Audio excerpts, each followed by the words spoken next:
What's going on, people? What's going on? We in there? We are live. Why can't I put? Oh, We're in the process of also trying to live stream on TikTok. yeah. And we've never done this before, so Jalen's setting that up right now. TikTok wants to know my date of birth. Let me verify. Confirm date of birth by facial age Oh, Lord. estimation. Oh, what? How you going to confirm by I that? put your age in there. Let's see if it thinks that I'm your age. That's so random. No, we're gonna see. I don't know how you're gonna determine how old I am. Yeah, that's, I don't know how you would figure that out just by looking at somebody's face. Because, I mean, it's so many different, people just look different. They say they think that. Nope, undefined. Yeah, I don't look that up. Yeah, that's a bit odd, Right, yeah. if I do say so myself. All right, start with the basketball. All right, so I just wanted to kind of talk about the fact that Victor Wembanyama is campaign wants to be MVP, and he's telling everybody about it. So, I like to make the comparisons like this a lot when I'm talking about anime versus sports and things like that. This thing is make sure you're not 12. Okay, that's okay to say about the thing. But so it's been a lot. Victor Wembanyama, NBA player, basketball player for the Spurs. He's been doing a lot of talking about how he wants to be the MVP. And a lot of people already, there's been a lot of talks and debates about Victor Wembanyama possibly having the potential to be one of the greatest players of all time because of the, just the nature of who he is as a player, his ability, and his size. The guy is like 7'5", 7'4", or whatever, and has guard-like skills. He plays like a smaller player. His size, so he's one of the, it's kind of like he's a 2K player. So people have said that he's like, this is a real life like 2K my career type player, because usually people will play like 2K and they'll make a character that's like the tallest possible you can be, like this tall, like Shaq like dominant type demigod player, but he's like can like handle the ball really well, shoot threes like Steph Curry, and do everything. So that's Victor Wembanyama. Okay. So that actually exists now. So, but anyways, so he's very talented. Are we reaching the quirk singularity for the NBA? Quirk singularity. The whole concept of My Hero Academia was that quirks keep going, you reach a singularity, and like it would like destroy the world or just be too much power or whatever like that. Are we reaching that with the NBA? I think this was how people felt about Kevin Durant when he first came out, because he was so tall. Yeah. And he's not nearly as tall as Victor Wembanyama is, Yeah. but it was the same kind of feeling. So I think you're right. It seems like we keep going, keep evolving. Is he who's the dude that's really, really tall? And like the light skinned dude really tall that looks like it probably hurts. And like it's just ridiculous. Like, I keep seeing highlights of him. That's probably Victor Wembanyama. Is that who it is? I don't know why he was somebody. I don't know why I thought he was somebody else. But maybe that is him. But I know that like someone, I think it was Kevin Durant, like took a shot over him, and it actually went over him. They were like, "Wow, that's amazing." He actually got it. Yeah, because like he just blocking these shots. So that might be him. I'm so out of touch. Hold on. Let me just pull up some video for you. Okay. So this is Victor Wembanyama. This guy's ridiculous. And it's like, it's one of the things where it's one of the things where it's like you see it and it's just like, what in the world? I don't know if I can play the ESPN highlights. How tall is he? He's like 7'5", 7'6", or something like that. But he's like super tall even for NBA standards. No, right? That's the thing. The thing that's crazy. I don't know how long I can put this up here, but that's the thing. It's like let me see. I do this small one. Oh, NBA, you don't for this stuff, right? But yeah, it's like he's ridiculously tall and does crazy stuff. Yeah. Like long, lanky, but he's like, crazy tall for, the NBA. So it's not that people have never been that tall in the NBA before. I took it off so we can watch it. It's not that people have never been that tall in the NBA before. It's just crazy that he's able to do this. You see him like he's just throwing like trick shots, moves. He moves as if he's not that big. Gotcha. So that's what's freaking people out. And he's like very dominant defensively because he's so long. So he's like, he blocks everybody's shots. So he's a really good two-way player at the same time. But he'll do stuff where he'll like the 3-point line and start taking off for a dunk from there. But he can he can do handle. He has a good handle. He can do crossover moves. Boom, boom, boom, back up, shoot, 3-pointer like that. How long has he been in the NBA at this point? I want to say it's probably his third year. So he's very young. I'm pretty sure it's his third year now. My God, it's wow. But yeah, so let me just double check. So he's who we thought Kevin Durant would be. Not that Kevin Durant wasn't. No, well, Kevin Durant is who he. But when I brought Kevin Durant up, I just meant that was like the craziest thing we had ever seen at that time. So the fact that you get someone who's even taller, he's listed at 7'4" on Google. But I think I heard somebody say something like he's still growing. He's so young. Oh my gosh. Let's see how many years he's been in the league. Years in NBA.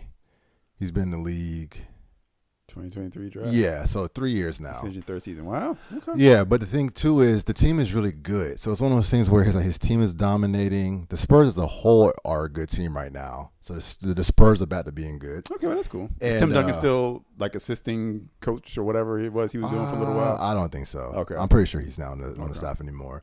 But yeah, so you had like big man did the big man job. Mm-hmm. He's like a guard who just happens to be that tall. I got you. Kind of Anthony Davis, I think, is what people he kind of was in that mold in terms of he was someone who grew up playing a guard position, smaller, and he had a crazy growth spurt. So that made him become like a center type player. I got you. But Victor Wembanyama is like something completely different. So, anyways, all that being said, this man is campaigning for it, and the thing I like about him too is he's not like shy about it. Uh-huh. He's not being like, oh, he's like, no, I'm here. I want to dominate. I want to beat the best. I want to be the best. So it reminds me a lot of Luffy from One Piece because he's very unapologetic. He's not reverent. I mean, he gives a flowers to the guys, but he's not like afraid of nobody. He's coming in like, I'm here now and I'm ready to dominate.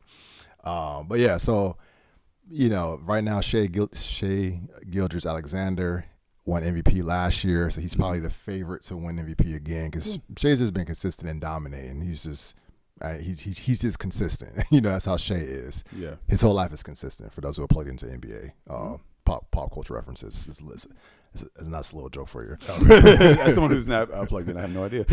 he said that in an interview one time. Somebody was like, "How are you just so consistent?" And he was like, my whole life is consistent. And his teammates was like, oh, so I have no more. So they're funny. That's funny. But yeah, so that's my little spiel on him. Fair enough. All right. Let's talk about Three Body Problem. Okay, yeah, I've been wanting to talk about this for a while. Yeah, so we need suggestions out there from everyone. We need some suggestions on how to fill the Three Body Problem shaped hole in our hearts. Yeah, it's crazy, man. As people who actually enjoyed it. Now, I'm aware there are people who didn't. Well, they didn't enjoy the characters. They felt the characters were too dull or whatever like that. Yeah. I vehemently disagree. Maybe I kind of liked people who weren't so like. All right, I just reread Hunger Games. We'll talk about this too. I just reread Hunger Games and dealing with characters who like lead with their emotions or like are constantly waving back and forth. And the people in Three Body Problem are pretty stable throughout. Like, I'm not saying they don't have self-doubt, things like that, but it's like they pretty much behave in a certain kind of way. They are who they are. Yeah, and I think maybe in the West, we're just used to, like, super, like, emotional whatever. So I just enjoyed following the plot line of Three Body Problem and see how everything was executed. Yeah. And it's always, with every book you picked up, you were always wondering, all right, what's going to happen next? Like, you really could not guess what was going to happen. So yeah, I don't know how you would predict, especially in which one? Dark Forest was the second one, right? Yeah. Dark Forest. So I liked the first Three Body Problem definitely got me into it, and I did enjoy. I feel like you may have enjoyed it more than I did. Yeah, the first one. 'Cause I remember telling you it's super heavy sci-fi in terms of like all the technology stuff like that. I mean, all of them are. But the second and third one, I feel like fixed the issues that people had with the first one in terms of the characters. Yeah. Like, I do think the characters are awake. I can't even tell you who the main character in the first book was. I remember him, but he, to me, was just so... Wenji, or however you say his name. Okay. But I remember thinking I was going to miss him, but you're right. By the time you're done with the series... Yeah, so he's very forgettable. Now, Ye Wenjie... Yeah. Look, so it's crazy what she did, but... I do not condone what she did for her motivations, but hey, she had a rough life. So I'm like, hey, we all have. She reacted.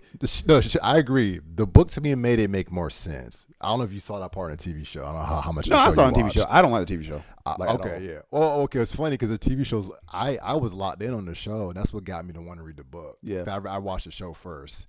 But I was hands down say the book is better. Oh, yeah. But I think if you want to have more character-driven things, the show does a better job of fleshing out. I want all the Chinese characters. I don't like Americans, British people, whatever. I don't even think you have Americans. I'm like, nah. And the dude who's going to take Lao G's place, I'm like, nah. The black dude.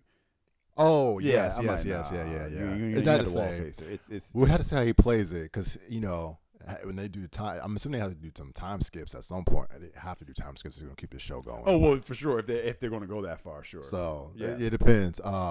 I think that since we're talking about comparing characters, I think that whoever played the guy who plays oh my gosh, what is his name?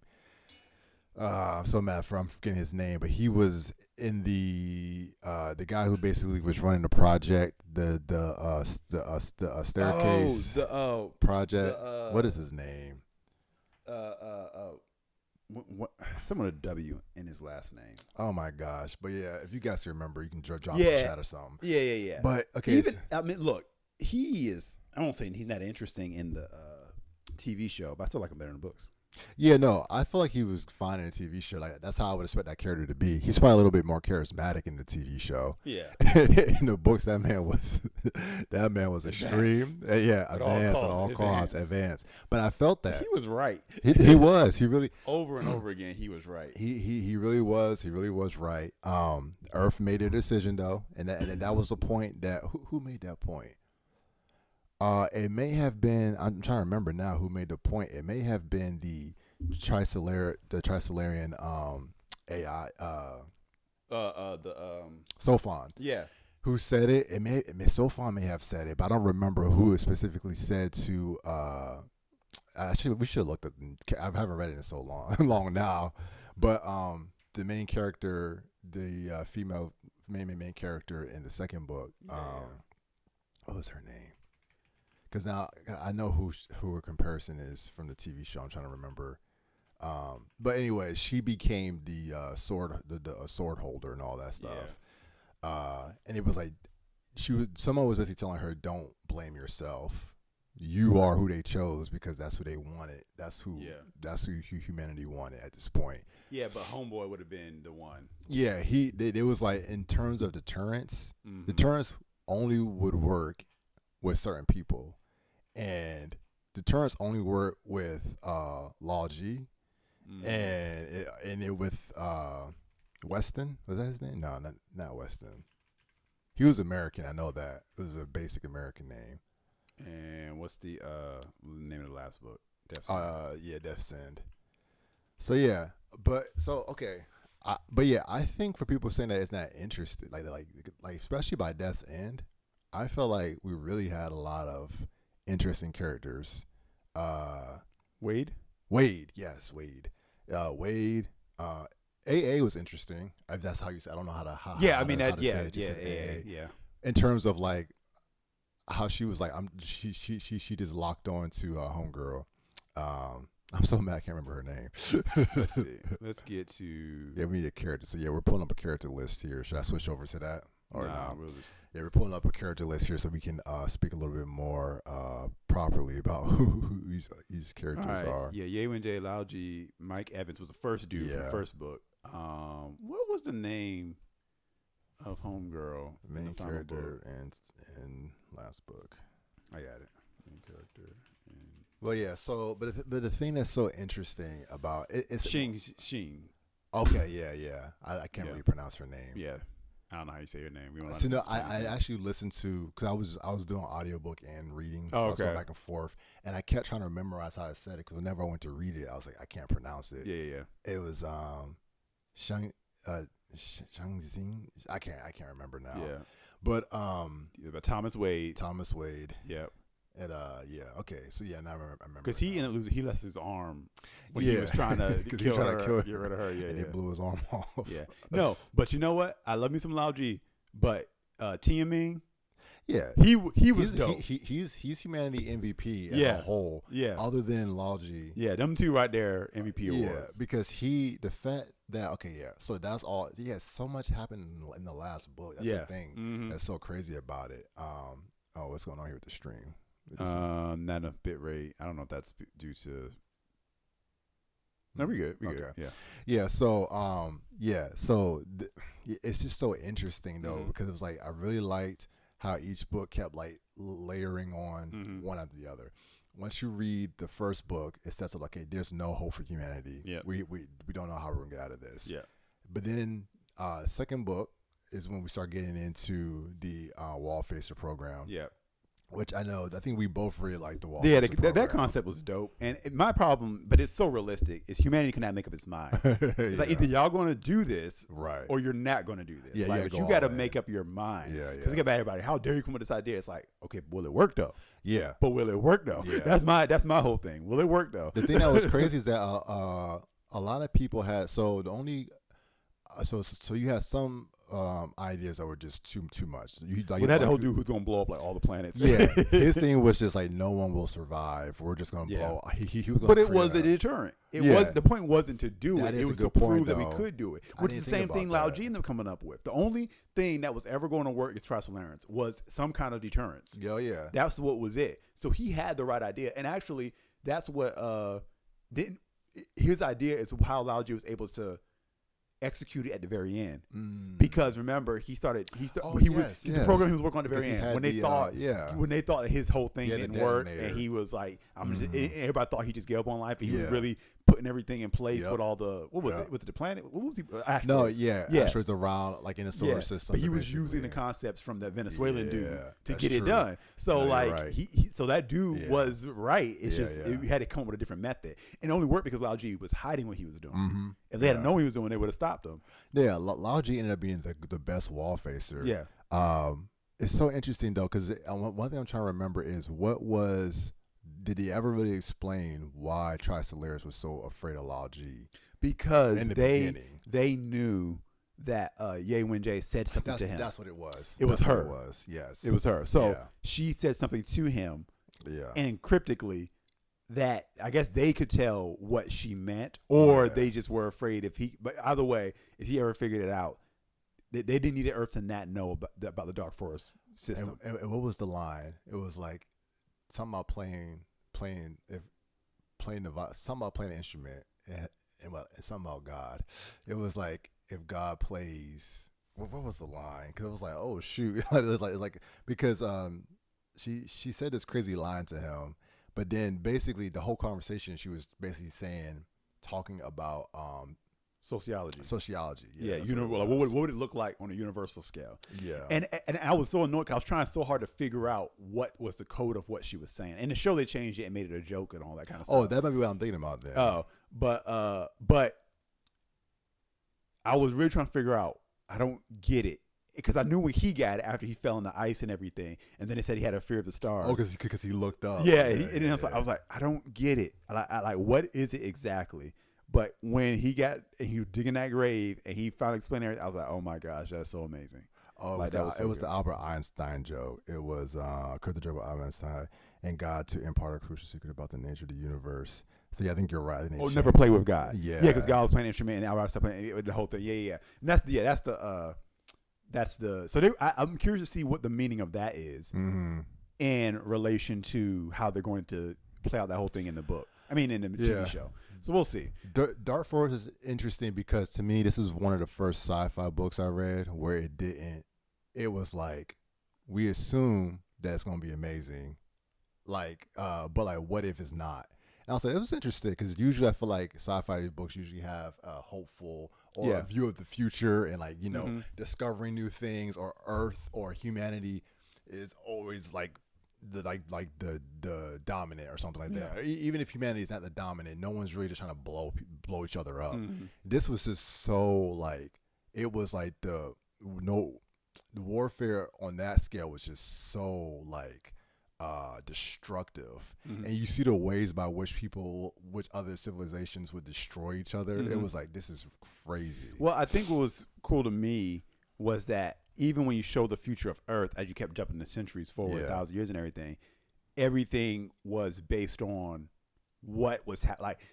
If Star Trek, like, okay, this is the future, and Gene Roddenberry just creates a future based on what he thinks it would be like, but it was specifically based on the nature of what was happening in the universe, what humanity was responding to. Right. So when they got real lazy and just, like that, and then it's like, okay, but they're responding to each thing that came before. And then the bunker era also. So it's like, that's what I really enjoyed. So it's interesting to see, all right, what's humanity going to be like now? Yeah. Like, you got advanced, then you look like now you're dystopian where you're not advanced and you're not using screens anymore, but you see everything is a response to something else, And the Sophons really just, the existence of the Sophons really what just controlled humanity's everything. Yeah. But yeah, it's just like after reading that, I need something else to read on that level. And I really Yeah. don't know what it's going to be. Maybe I'll read the fan fiction joint. Yeah, I've Maybe thought I'll do about that. it. I just keep going back and forth.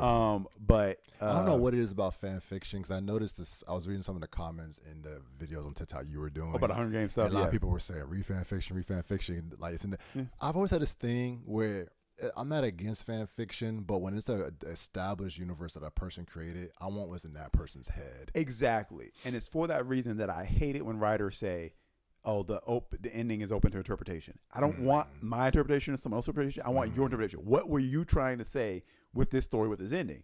Don't Yeah, give me that's open fair. interpretation. A lot of people And do now that. we're at this point where I think writers don't even know what the ending is. They're just throwing it out there and Just say, doing something. let's just leave it up to I hate that. Like, Yeah. give me your ending. It's and an easy out. and I think I tend to respect endings a lot more. People get really offended, like, "Oh, you ruined it."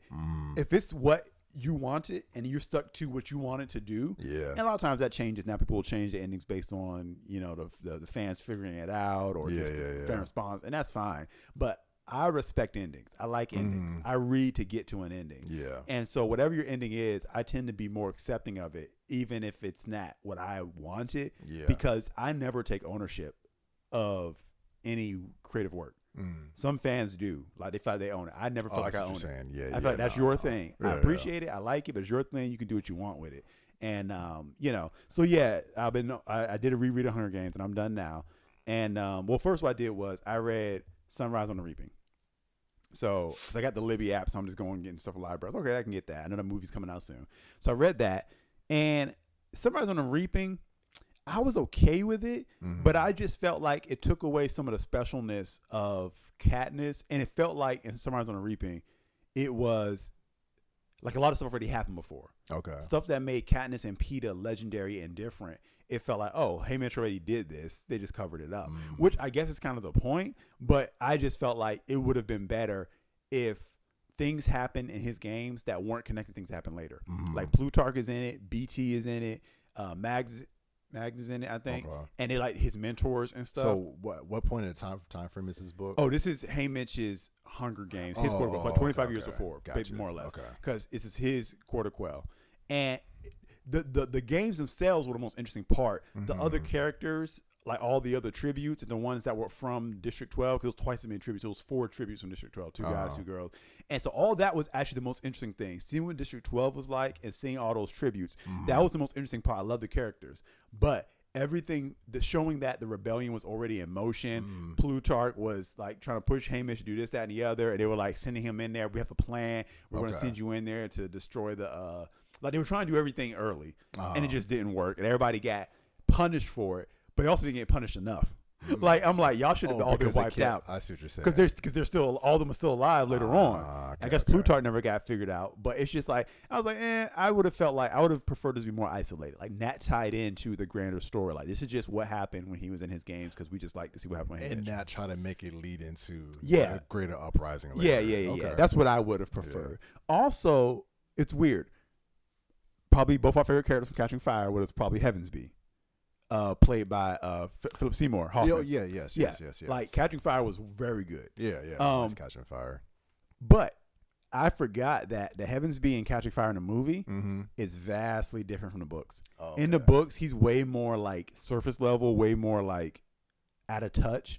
Like he's a good guy. He's a part of the rebellion, but he'll still like not seem to get like, dude, people are dying. Like he's like the propaganda dude. Like they need that, but he's really a propaganda dude. He's in the media, involved in the Capitol, and so then he comes as the District 13. So he'll be like, good job, Katniss, on camera. We should try to see if we can get another shot later. And it's like, dude, I'm traumatized right now. And there's several points where Katniss is like, I want to punch this man in the face because he's saying something so insensitive. And you agree with her. Like he's kind of a jerk, but he's like most of the Capitol people that are like her stylist team, they're just so out of touch because they don't realize like your lives are cushy. We suffer. You don't understand that, like, we kind of dislike y'all because your lives are so cushy, kind of thing. I see. And so he's not as likable in the books. They made him a deeper character in the movie. Okay. And it's probably because of Philip Seymour Hoffman. I'm gonna say Yeah. he just But what's interesting is in Sunrise on the Reaping with Haymitch, he's a lot more like he was in the movie. Okay. It's almost like she took the author took the feedback or the reception of the way he was portrayed in the movie and kind of adapted it because he's a much nicer dude and a much better character then, because like there's a scene where like him and Haymitch and President Snow are in the same room and like Haymitch is trying to figure out like, can I trust this dude? Like, is he playing me and stuff like that? But it's like there's a lot of depth and subterfuge things go on. So that part I kind of liked. I just didn't like that it was happening with Haymitch, and it kind of took away from what we thought about how his games went. But the whole messaging of that book was, don't believe the propaganda, don't believe what you saw, because it was way different how it went down. So I get it. I'm not mad at the messaging. It's just not what I would have preferred. So yeah, but you find out why he becomes an alcoholic, because like his whole family gets wiped out. Snow like comes for all of them. Dang. And he just lives in suffering basically. And then I went back and read A Ballad of Songbirds and Snakes. Okay. Which was the prequel with Snow. Yes. That book is way better. Okay. Than the movies. Okay. Than the movie. Okay. Because it just goes in depth into Snow's head. The Game Maker chick is way a bigger part of the story. The one played by Viola Davis. Yeah. Big part of the story. Much more evil in the book. Okay. And like she's basically like training him throughout the book. Like, actively, she's like like him. pushing him. Like, what do you think about this? Yeah. What's your answer to, keeping down rebellion, keeping districts in place? How should we make the games survive? Because the point where it's like the games aren't interesting, people aren't watching them, and it's like he's being forced to think. Because he's not like thinking along those lines. He's trying to survive. He's cared about himself, but like she's kind of molding him and shaping him, and him going to the District 12, being a peacekeeper. Her hand is in all that. Like she always it seems like she always intended to bring him back. And she's like, I need you to get some field training and understand the world better. What's your answer now? Okay. And he doesn't know all this, but when he comes back to the Capitol, because he doesn't know he's going back to the Capitol. He thinks he's about to just get an upgrade in the peacekeeper program when he betrays his friends to Janice and all this kind of stuff. Okay. And so when he goes back, but then he gets sent to the Capitol. He's like, well, I'm at the Capitol, and he gets sent directly to her, and she's like, did you enjoy your training or whatever she said? He's like, oh, like you orchestrated. She's like, yeah, I needed you to, learn some things. And so then he just becomes like, he goes to university, whatever, but like basically studies under her. So he is like, his whole mindset is Game Maker, basically, because she got trained by her. A lot of things that the games do are his ideas. And that happened in the movie, too. Okay. But it just really goes into his mindset. And that's where I got the idea that Katniss and Snow are the same person. Right. That they had the same mentality. So you had to look at our TikTok feed, or even our shorts here, to see where I get into my theories. But yeah, they're very similar in that way, and that they're just bent on survival. That's interesting. Yeah, I've only watched the movies. I never read the books. I have thought about it. I remember one time, I remember you telling, you had read them before. Yeah, before the movies came out, the originals. I think I remember you saying that Katniss was better in the movies. Yeah, like she's probably more likable, but that's kind of the charm of Katniss too. She's not trying to be likable. Yeah. And I think I read the books again with new eyes, and I do really like her portrayal in the movies. It was good. But it is different. The books are different. That's why I say it should be done as a TV series and be more true to the books. I think both variations of Katniss I might like equally, but I do like the book version a lot more now. Okay. I really do. Because, yeah, she went through it. But you just get her mindset. Her mindset is a lot different. She's constantly in survival mode. Like at the end, like the game maker, Seneca Crane, comes with speakers and says, okay, for the first time ever, we're going to let 2 tributes survive. Because they're trying to keep the interest going between the love interest between Katniss and Peeta. Right. So then when she realizes 2 of them can survive, she goes looking for Peeta, and then they spend the rest of the games together. She's taking care of them.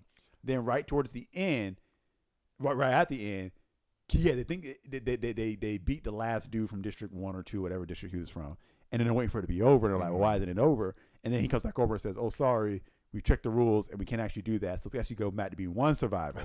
So now it's just the 2 of them. So now they got killed each other. It's supposed to be this whole tragic thing. Yeah. So she immediately draws her arrow because she wasn't facing Peeta at the time and turns around. And I think she hears him grabbing his weapon or whatever. But when she turns around, he's dropping his weapon.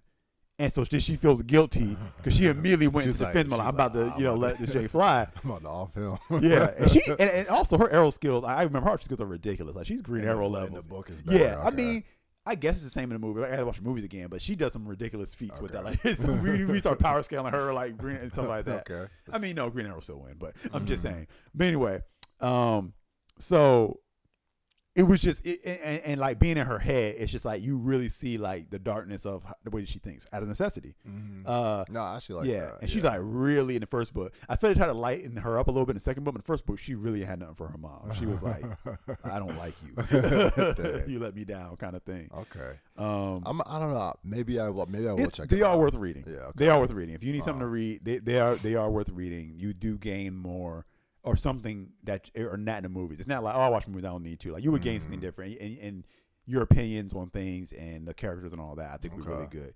And it's just I just really enjoyed the time they spent in the Capitol. Okay. And like, yeah, I thought in the movies, I don't really think they're in the Capitol that much. Yeah, they don't spend like, especially really the second book. It's weird. The second movie is the best movie. And the second book is kind of the best book. Okay. Because they spend a lot of time in the Capitol leading up to the Quarter Quell. Yeah. And the movies get there a lot faster. But like the books take a lot more time. I think I like Snow's portrayal in the movies more. We get to see more of him. Mm-hmm. But in the when he comes and says like, you have to convince me that you're in love with Peter. I know you're not, but you got to convince me you're loving Peter. That and convince the world so that I don't come after you, basically. Yeah.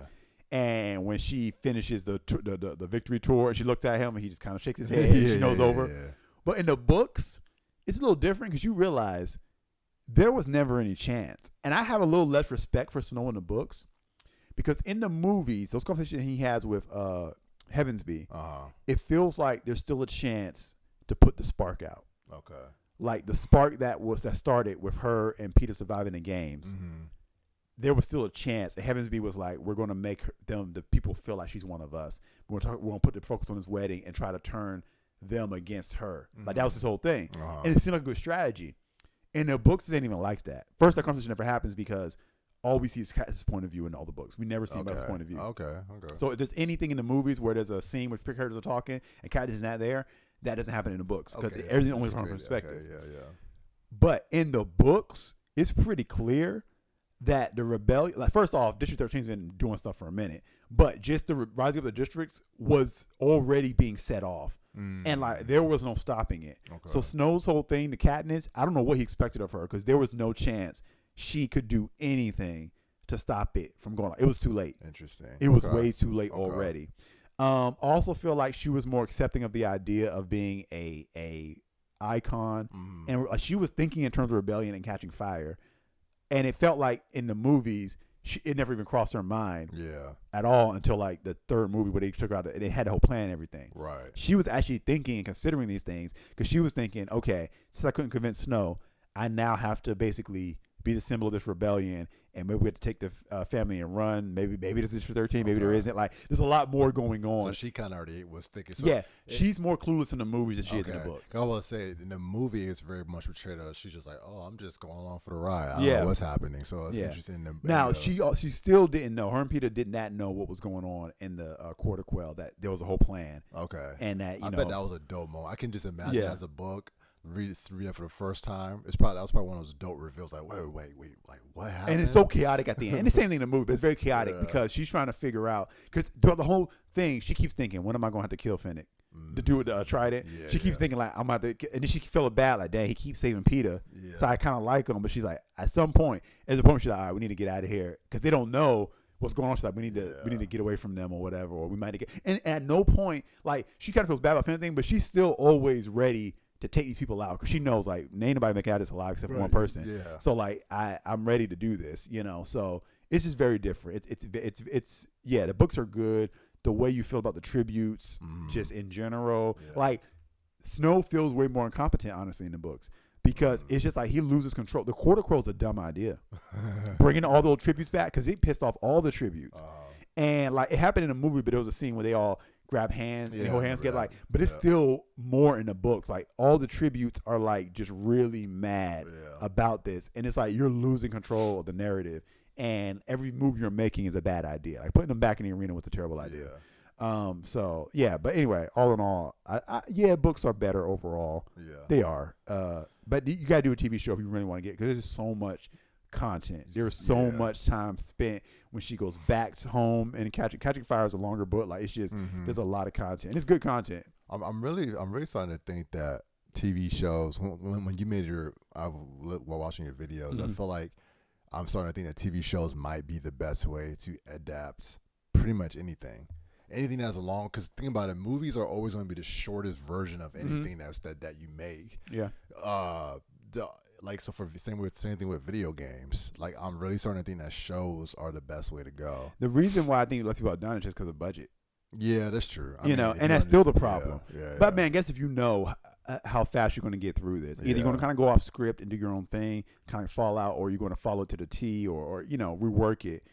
I think Three Body Problem though could have been a movie trilogy, and I would have liked Christopher Nolan to do it. Yeah. Okay. So as odd as that is, I agree. That could be. I see it. So here's the reason. Here's the reason why I think that it works as a movie.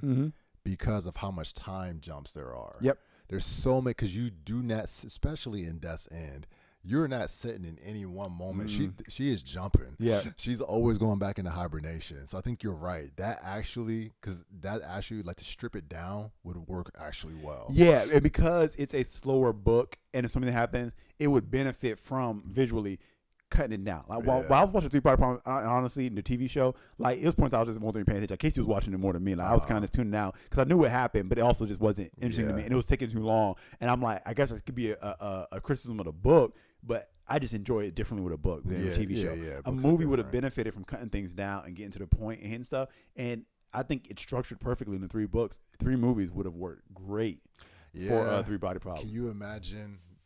So everyone talks about this scene, so it's nothing new. But the droplet scene, and give that to Christopher Nolan. Oh my gosh, like that'd be epic. Well, first of all, the way it's described in the book, it is so like it's so simple. They were talking about how simplistic this little droplet thing looks. Imagine, you know how Christopher Nolan makes objects. I think about Interstellar. Even like with the TARS and all the different robots. Interstellar. Not Interstellar, but Inception. Like when he makes big things, it's like, oh shoot, what is it? Well, like he has a way of like obscuring things, but it still looks. I know exactly what you're saying. Yeah, it's a certain way that he does it visually that I think would have been very interesting. But I don't want Christopher Nolan to do. He could do it probably fine. But I want Jonathan Nolan on it too. Yeah, they need to come back and team up. Yeah, no, I agree. But he would do great with the droplet scene. He would do great with the 2D plane Jane. Gosh, with Inception and the fourth dimension Interstellar. You know how he would do with the Earth going into the. My God, that would be amazing. Think about what he did with that would be his playground. Like he did the Dark Knight trilogy. He needs to do a 3 Body Problem trilogy. I would. That would bring theaters back to life to see that visually portrayed. He pushed his style. We've seen his style pushed with Oppenheimer. Yep. Oppenheimer is by far not my favorite Christopher Nolan movie. I really like it. It ranks pretty high for me, honestly. It wasn't for me, but I will say visually, I feel like that was him. He mastered his style. Yeah. Because I was like, okay, yeah, this is the what's the word, like the epitome, the epitaph. What is the word? Dang, I know exactly what you're trying to say, and I don't know why I'm not. It is that like the pinnacle, the apex. The pinnacle. There's a word I can't think of what it is now, but this is like the top. Like, okay, he mastered the look here. Now we gotta see how he follows up with. What's he doing now? Odyssey. Duh. So I don't know. I find the Odyssey man that gave him enough opportunities to do I don't know. Odyssey would be fun. So, I think he's going to have fun with it. I don't know where that's going to This thing is sci-fi.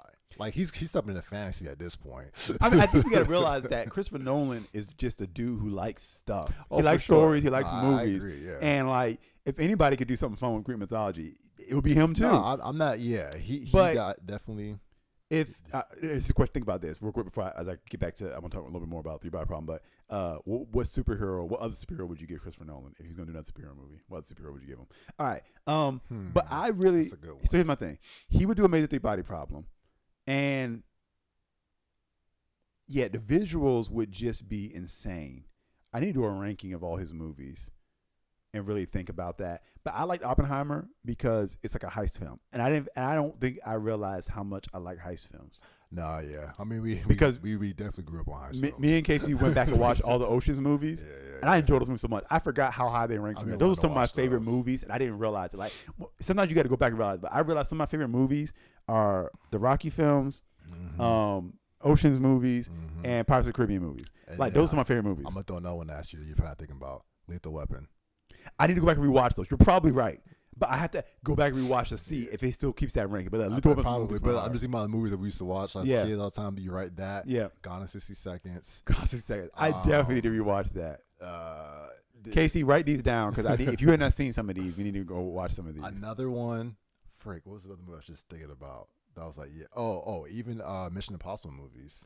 I love the Mission Impossible franchise. Now, I did not keep going. So I pretty much fell off after the second one. I have seen some other ones, but I can't tell you like what. But like I remember watching Mission Impossible 1 and 2 as a kid. Yep. So many times. Yep. And like those, especially Mission Impossible 1, it's a spy movie, but it's definitely heist stuff happening in there. But no, I love the whole putting together a team Yeah. to go accomplish something. And people are like Oppenheimer is a heist film. In my opinion, it is. You're Putting right, together a team though. to accomplish, like it's like that whole concept. I love that. Montages. Yeah, I love that concept. Finding the dopest people at their craft. That's why have to ocean watch it movies again. are freaking amazing. They're well put together. In terms of heist films, they're definitely up there. I've seen. I'm trying to think of other heist films I've seen. I don't think anything else really compares to Oceans though. Like I'm trying to think of other ones where it's like I feel like now heist films have gone down to B tier level, and they used to be A tier. Like especially with the ocean movies, like those like to me like A tier level films. What's hilarious, the most recent heist film that I hated is a strong word, but Avengers Endgame. That's technically a heist film. Okay, But it skips. But I see what you're saying. But it skips the putting together the team part. Yeah, It teams jumps are straight to together, the but heist yeah, part. yeah, But yeah. I did not. When I realized, I'm sitting there watching Endgame. When I realized what kind of movie this was, I kind of checked out. I was like, okay, I just got to get through this. Nah, I feel you. I did not enjoy Endgame. I'm trying to think. The only other one that's coming to mind is the what's that dude's name? Ryan Reynolds had a Netflix movie called, I know what you're talking about. and that was a heist one. But Was that the one with The Rock or the other one? No, not that. Yeah, I know what you're talking about, but no, it wasn't that. That also is a heist film, Yeah. but it's not on the same. No. And here's the thing. Maybe I'm not even using heist film properly. The very specific kind of heist film I like is the whole putting together the team part. Yeah, And put then together the team, taking collecting and rolling with it. one last ride. That's what's Yeah. Gone in 60 Seconds. Gone in 60 Seconds went so is hard. that literally. Yeah, Gone in 60 Seconds definitely is a grade A heist film. That's the model right there. But from the oldest movie that matches it, that's kind of the model right We're there. forgetting about a very important heist film right now. Series, very important one. Fast and Furious films. I mean, like it's a slightly different style, but it literally is that You're always right. doing that. Specifically, especially around the time of like Fast Five. Yeah, at Fast Five. Yeah. is when No, you're right. because let's see, 1, 2. What they kind of already were, but yes, the first two. But with they all were are like racing They films. but they all are. But like Yeah. specifically putting together the team stuff. when they comes in Fast started Five. becoming like the FBI and Yes. the CIA and government was reaching out to them, which I guess was what was the fourth one? The fourth one. The fourth one was when Vin Diesel came back. That's the one you Okay. kind of need to watch that one again. That one was still way more grounded. Was that The Rock's first one? No, Fast Five was the Rock's first Okay, one. right, okay. Yeah, Which yeah. was one of my That's favorites, what- honestly. and that's I kinda where enjoyed it Fast starts. Five. Which That's where one it started. is it where Letty dies? That was The fourth one. Because she dies at a point, and that's kind of when they were on some type of mission. She gets killed, air quotes, obviously. And then she comes back. with yeah. her. Because But he yeah. had a relationship with that other chick in Fast Five. So it must have been 4. I got Because 6 was the one where was 6 the one where they found out she was alive but she didn't have her memory. Was that 6? It's probably I it's think? gotta be 6. Yeah. And then that's probably also when what's his name's the last one? The Rock. No, not The Rock. Oh, Paul Walker. Paul Walker Yeah. was probably 6 was probably his last. Either that one or 7. 7. I think 6. I'm was trying to put his them last. together. I gotta remember because the last ones, because then after 7 is when you start getting into the techie Big Brother. Yeah. the eye thing and all that stuff. Yeah. So it's The last one that came out so far, I didn't care for it. I Yeah, know I mean, it's funny. I watched People, it, I've stayed enjoying the Fast movies up until the last one. No, I've would kept agree. enjoying That's them my least favorite. up until the last one. And everybody's like, "What's your jump the shark moment? When did it cross the line of believability?" I think it was 6 where he stomped the ground and the chain broke. Yeah. And then when he drove the car into the air to throw the bomb on the helicopter and it came back down, that's where I was like, okay, we are no longer in reality. No, when they added The Rock in, that's what did it. Well, else past fine, but it was still believable to me then. I mean, as much you're as right. any The action Rock's movie. first one was still Yeah. pretty tame. I forgot. Yeah. And I liked his characterization in that movie. Not what they changed it to later when he got a little goofier. like Hobbs and Shaw. Yeah, like that. When he Yeah. started switching his personality, they made him a little more lighthearted. Yeah, he yeah, was yeah. best when he was chasing them, Right. and was like just That's hardcore. That was when The Rock was still an actor, and then he became the action star. He had that period of like, I am The Rock. I Yeah, just yeah. do this, and now he's back in his I'm trying to be an actor phase. Did you see the one that was like the Oscar bait film he did that I still did didn't not do see well? it. Smash No, Machine. No, I didn't. Here's the thing: I feel bad for him because he did a great job. I felt like from the trailer, it looked like he probably He did a great job. Yeah. You do not. I did not think about The Rock Yeah. while I'm watching it. Right. He did a great job embodying this dude. It's just in the movie, nothing happened. Oh, okay. Like, Yeah, I'm yeah. not trying to say this dude's life wasn't interesting, This is from but the if movie. so, they portrayed it in a very interesting way. It's Yeah. just, it's like you're watching a couple of days or a couple of weeks in somebody's life. Yeah, I And get like, you. there's no bombastic moment. Like, this is someone's real life. I'm not saying this dude didn't have an impact on his This on way to UFC make and them- things like yeah. that, but it's like, it's just a dude who, him and his girlfriend got problems.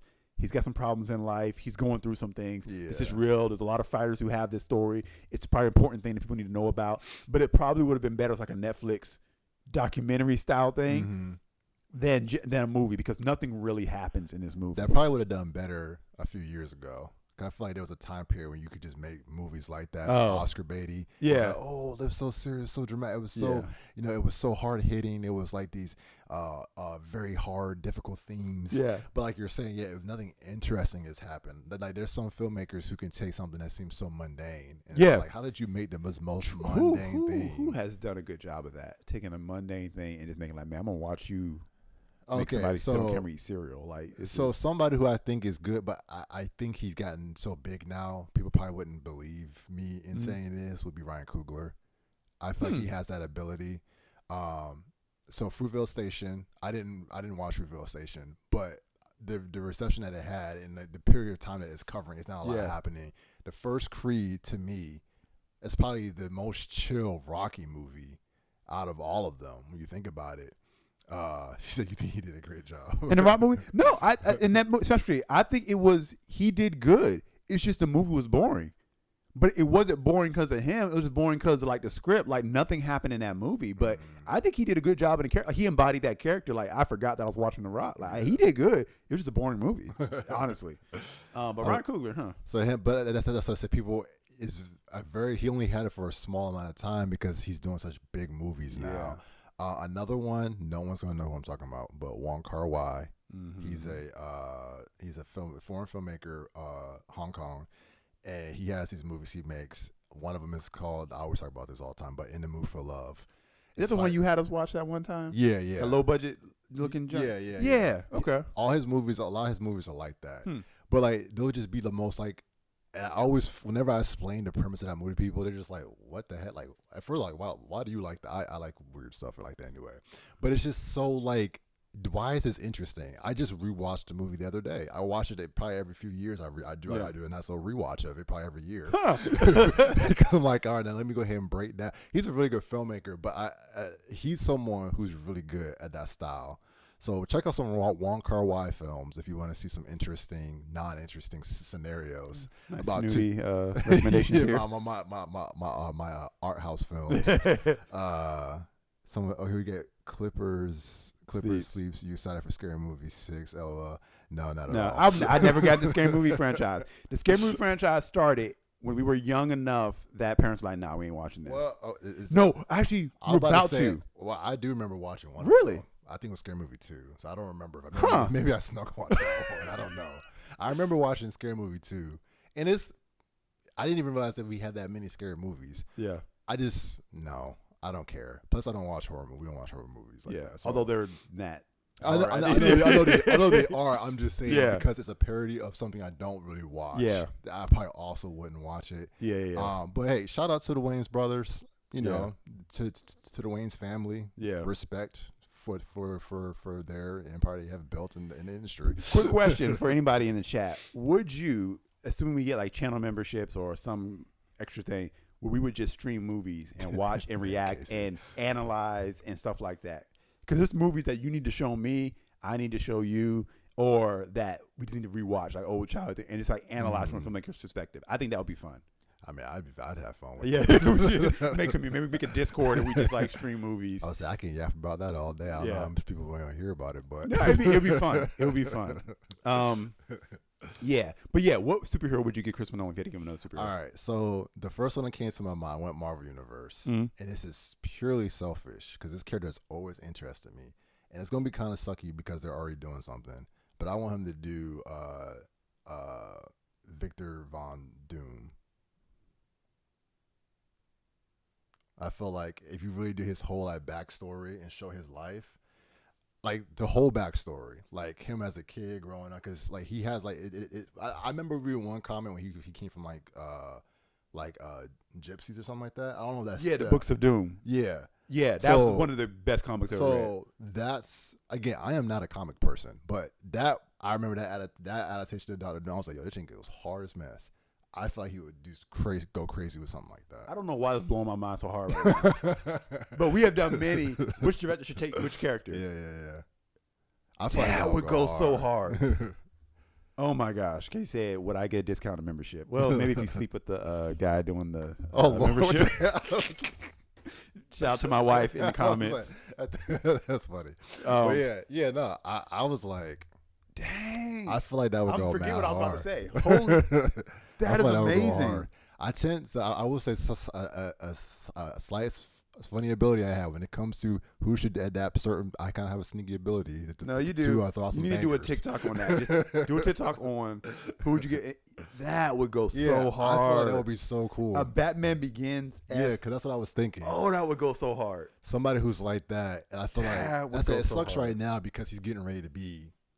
We're going to have a new adaptation of him. Robert Downey Jr. And I don't say this out of hate, because it could be good, but Robert Downey Jr. is about to do irreparable damage to the character Dr. Doom on screen, because no one's going to understand the character anymore after this. Yeah, they're not going, because the MCU has done irreparable damage to people's understanding of the comics, and I'm not being mean because I like some of the decisions the MCU has made in the past, so I'm not against it, but I'm saying there are people who really have no understanding of how things are supposed to be, and you're about to take a character as deep and as pivotal as Doom, and his first introduction is going to be Iron Man-esque. It's going to be wow. But anyway, that would be so amazing. He's always interested me as a character. At that point, and this would definitely be, fans would love it, but he has his actors that he deals with, and I respect it because they go hard. I'm going to get home Oppenheimer. I'll get him to play him. He's going to play it. Might as well. Let him play. Because if you think of his main cast, I can't think of who else I would give it to if he's not going to cast somebody new. Yeah. Dr. Doom should be Eastern European, but give it to him. He would do a good job in that role. Yeah. I know his name. I don't know why he's blanking on his name. But yeah. Frick, I just lost it. I literally had it. Yeah, I know his name. But something with a C in it. Wow, that's crazy. It's like right there on the tip of my tongue. If anybody know, Cillian Murphy. Yes, yeah, okay. I always said Cillian. It's Cillian? I mean, it makes more sense, honestly. I think it's Killian, but I could be wrong. I mean, it makes more sense because it would be Killian. I realize I've been saying Cillian, but that's fine. I don't know if I've ever said his name out loud before. What about the guy who? This is so crazy. He's done so many movies other than this, but this is the only one that comes to mind of him for me. But he played. I think it was the pianist. What is his name? Speaking of which, have you seen Whiplash yet? Whiplash. With J. Jonah Jameson. Why am I blanking on his names today? That is one of my That's one of my great failures. We need to stream that. As a film student, that's one of my great failures. Oh, homeboy. What's his name? Adrian Brody. Okay. Yeah. Okay. I don't know, maybe. Back in the day, he would have actually been a very good Dr. Doom. He's probably too old now, I guess. I don't know. I'm trying to think of anybody got any good ideas for like an Eastern European actor that, I mean, maybe probably cast an unknown, but someone who could play that role. Unknown would be so cool. I would really like it. It would be. Oh my gosh. A Dr. Doom movie by Christopher Nolan would go hard. I was going to say the Hulk. Oh, okay. Yeah. Because you go that whole science route with Bruce Banner and everything like that. Mm-hmm. Because here's my thing. maybe it's a childhood thing. I don't hate the old Hulk. Yeah. That one before the MCU. I could see that like early Christopher Nolan. Yeah. I feel like now he's too epic for that. I don't know. Well, Because I just think about how he makes is he could with this the same problem is with Hulk's been so established now to be a certain way. I'm thinking about all the different with him with Thor and his little thing. And he all that needs to stuff. do it So, like Batman Begins, just because just Batman strip it Begins, down. Batman still kind of kept to the shadows a little bit. Like it Yeah. wasn't Dark Knight, and then Dark Knight Rises. It got more like bombastic. Yeah. But it still was kind of low key in Batman Begins, which is why Batman Begins is my favorite of the trilogy. Weirdly enough. So if you did that with Bruce Banner and the Hulk, make the Hulk like kind of go back to the old Jekyll and Hyde days, and he kind of redid a new version of the Hulk where it kind of went back to that, where it's like the devil inside you're trying to hide, and like he's almost not evil, but like just like really like not a superhero basically. Okay. So go that route where it's definitely like not a superhero. What's the dude who did Frankenstein and he does all the stuff like that. That was Del Toro that did that Yeah, most yeah, recent yeah, one. yeah. That wasn't I didn't watch a that terrible either, movie. but I know you said it was good. it was flawed, but Oh, yeah, I you enjoyed liked it. it. Like from a popcorn standpoint, like it wasn't like a good from like, oh my god, it's just great filmmaking. It was just from a Yeah. popcorn standpoint, it was fun. I actually enjoyed watching the movie. Del Toro has a few movies that are like I'm not saying he shouldn't be respected as a filmmaker. I'm just saying I feel like he has a couple of those where it's like, oh, like some people really love it, like Shape of Water, maybe, but other people are like, I need to watch that. I did not watch that. It's one. I feel like you're not gonna really like it that much, to be honest with you. I don't think you're I gonna. like weird stuff. No, it's not because it's weird. It's kind of like one of those. You might kind of feel like it's like that was Oscar bait type of. Okay. That, I find that's a little unfair to say it was Oscar bait, but I don't think stuff happens. But I feel like it's one of those things where it's gonna be like what the heck, Okay. like. Like we're just kind of watching some events take place. Yeah, it does feel that way because it's like, what did this movie make me feel? Cause I like to take away something from stories. That to me is like good storytelling. You learn something or you take something away from it. Go ahead. I was like, nothing was bad. It wasn't that a bad movie. It was interesting. It was very aesthetically pleasing to look at. I was just kind of like, I don't know. There's a movie. I feel like it's somewhere in the back of my soul somewhere. There is a movie that is really just things happening, but for some reason I remember enjoying it. But I don't know what it is. Maybe it's a couple of movies. Movie? I don't know. No. It would have to be something. It would have to be something low key, where it's just like it just feels like okay, we just really watched someone's life and a series of events taking place, and maybe it would not be loved, but for some reason I enjoyed it. And I don't, or maybe it's like a genre that I kind of like that I feel like I haven't tapped into in a while, where it's just you're just like things are just happening, and it's like, okay. Was I don't it like know. a more recent film? No. There's nothing you could say. Okay, I okay. think that would make me be like, oh, that's it, because I don't even know if it's a movie or if it's just a style or a genre or like a subgenre that I just kind of like, and I'm realizing as we're talking, I kind of like when that happens, where you're just watching life. I was about to ask you how you felt about Birdman. Hey, I ain't seen it yet. Okay. I need to see Birdman. You need to see Whiplash. Yeah. Those two things that need to happen. So we need to get a Discord going and just start streaming movies and things like that. That's something that definitely needs to happen. Yeah, no, that'd be cool. Yeah. I got to get your opinion on Whiplash. Whiplash is a good movie. I know. I don't know why I haven't watched it, to be honest Yeah. with you. But it's one of those because it was like when I was in. I think that probably came out when I was in film school. But it was everybody was talking about that movie, so I don't even know why I didn't watch it. Yeah. But talking about film school, and I just want to bring it up, just to bring it up. James Bond. Yeah, Daniel Craig. This is so random. I just thought about it. I used to write so many papers on Casino Royale. I just rewatched it recently. Okay, so I've been wanting to watch. Man, I like Daniel Craig, man. Just because the reason I was thinking about him recently is because they're getting ready to drop a new 007 game. That's supposed to be his beginning, his origin. It's like a modern day. Mm-hmm. So I'm like, oh man, I was just thinking about Daniel Craig again. I was like, I know he's probably for James Bond purist, he's probably not the one people really like. But that for me is my James Bond. Yeah. Like Batman James Bond. It's always called. Yeah, no, exactly. It was like that Dark Knight era of movies. Yeah. It was a special time. It really was. Yeah. It really was a special time. I think Casino Royale, I always really like Casino Royale. That might be my favorite because Skyfall is just, this is the one I want. Like one, it has Adele on it. It's like it has the Oscar stuff. So that Skyfall is Skyfall. It is what it is. So like that probably most people would see as the best.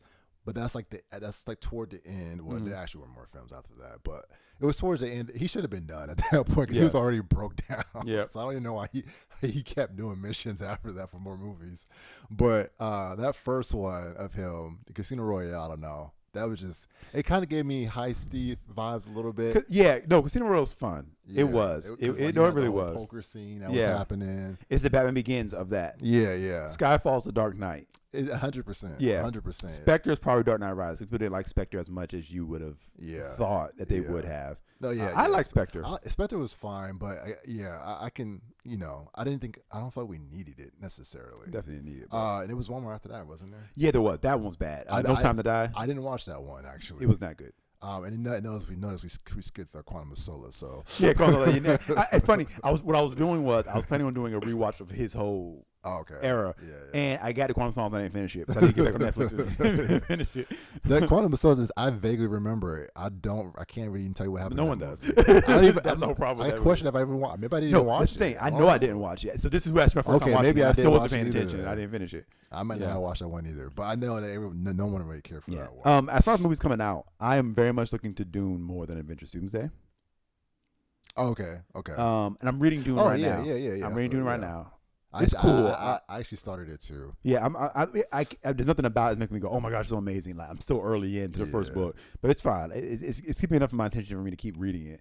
But I'm trying to read that book before. Like, if you try to read a book before bed, don't do it. Because I'm like, I can't do this. I need to be fully awake. Yeah. Especially all the terminology. The terminology like, in the beginning. Because I got as far as like when he's doing a test with the Reverend Mother lady. Yeah. I'm past that. Put his hand in it. So I was like, I'm good at that point. I remember from the movie too. So I'm kind of relying on that knowledge. Then some people are started talking about something, and I was like, "Are you doing an audiobook?" No, I'm reading it. I was like, I'm saying, I'm lost. I need to be fully awake for this.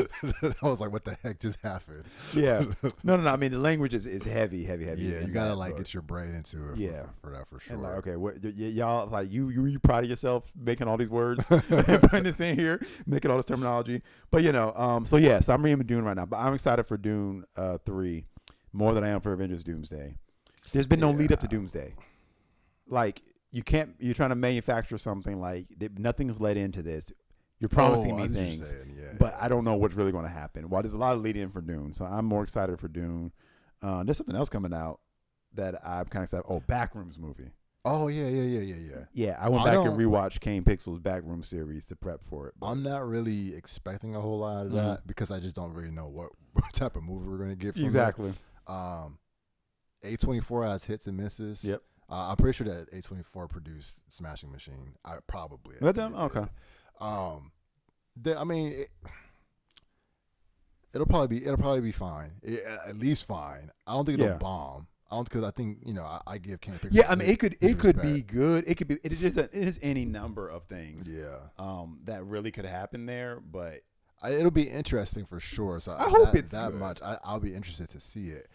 The thing I hope. So here's the thing too that I think is a good opportunity is because that's like public domain, right? Yeah. So nobody owns that. So somebody else can come around and do it again. You can do it again, and then this might even help even the indie filmmaking scene might even be able to do more things with it. Well, look, the Backrooms community is going to blow up after this. Yeah. Because people going to start YouTubing Backrooms. And if your content's out there, you're going to be, it's game on. Probably get some Backrooms games.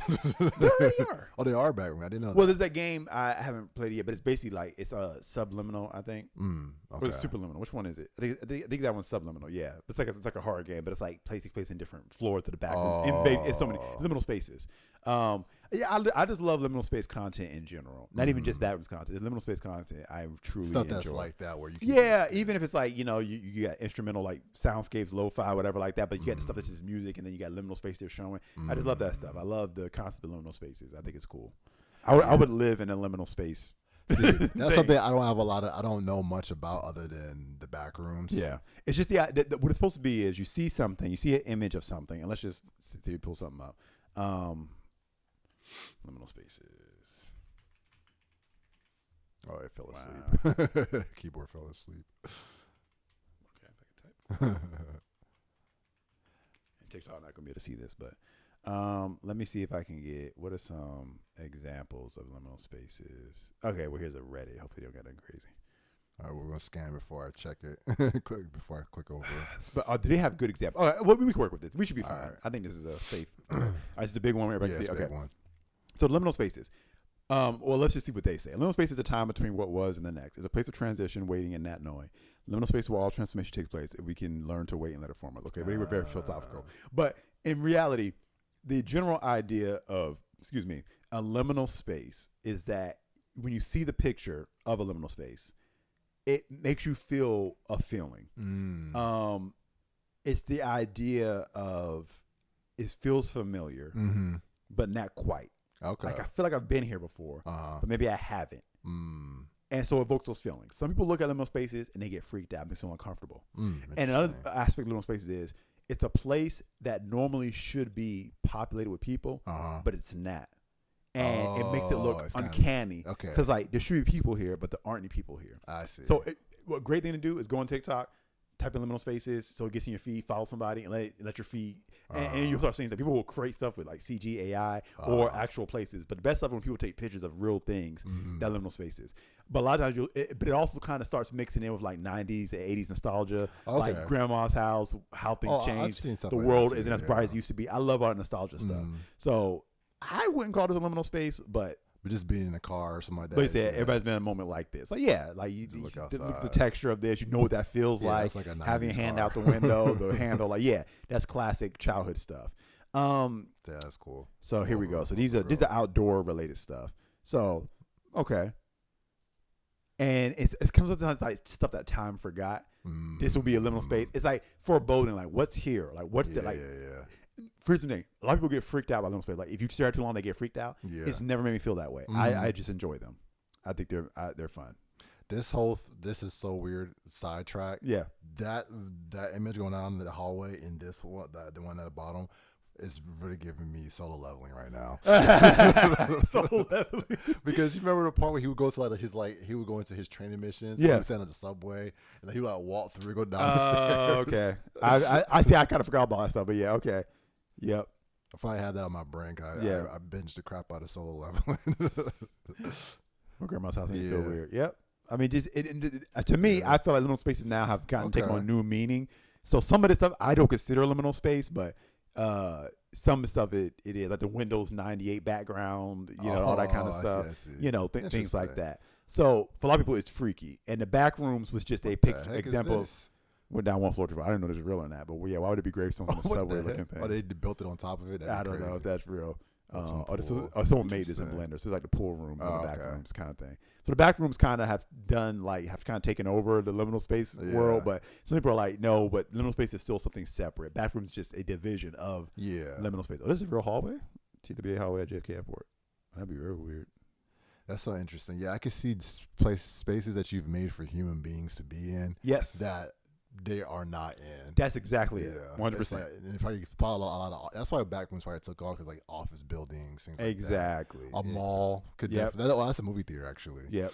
So yeah, I could definitely see. Yeah, no, but what you said is perfect. Yeah. But the thing, so I like the one. So there's nothing like an empty movie theater.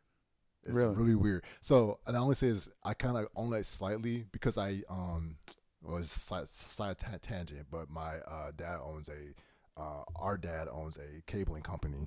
So when I was working with him, one time we did we were doing some cabling for a movie theater. Yeah.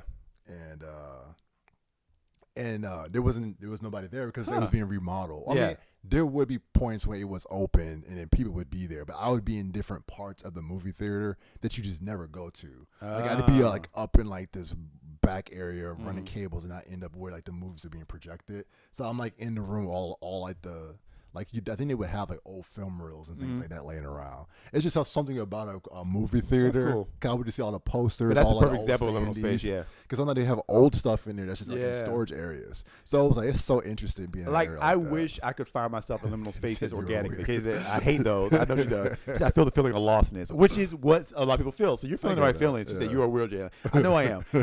I would love like people see the stuff. It's like, oh, there's no one here, like a weird neighborhood, and it's like everything looks the same. No one's here. I would love to get lost in a place like that, where it's just complete solitude, complete silence, and I'm alone.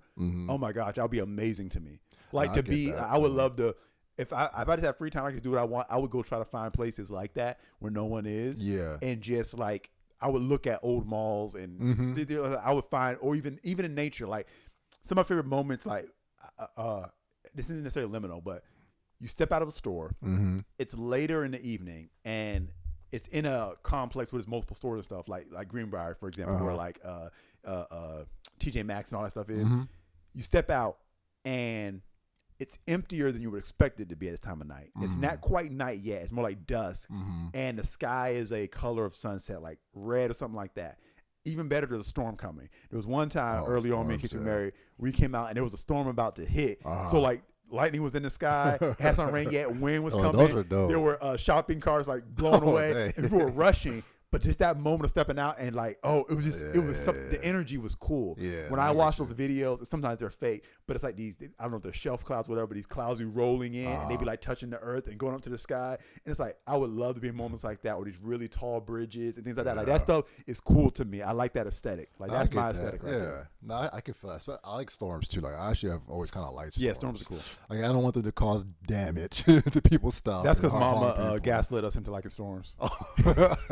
Well, okay, yeah. I guess she did, because like storms that happen. I remember once that she had to go outside and play in the rain at one time. Was that what it was? She had to, but she just kind of trained us to like storms. Yeah, she used to be afraid of them. She didn't want us to be. I didn't know she was afraid of them. Yeah, okay. She said she used to be afraid of storms, and so she didn't want there still that in us. So she would pretend like she enjoyed them when they would come, and be like, "Oh, this is so fun!" So that's why. And so we grew up loving rain and storms. That's crazy. She did that because she tells the story when they moved to Virginia. I guess it's Virginia. I guess it was a tornado warning or something like that. And I guess that doesn't happen normally in New Jersey or New York or where she's from, whatever. I would imagine not. And so she didn't know how serious to take it. So she said she had you, and she hopped in the bathtub. It was like figuring out like what's going on. I can't remember her telling that story. Like, is this serious? Yeah. Like, do I need to be scared? Half the time it's not a big deal in Virginia. Yeah, no, I actually, now that you say it's starting to bring back that. I remember her telling that story. But no, storms have always been dope. But like, especially like when it's a kind of the dry storm, the rain hasn't started yet. It's a little warm, kind of hot.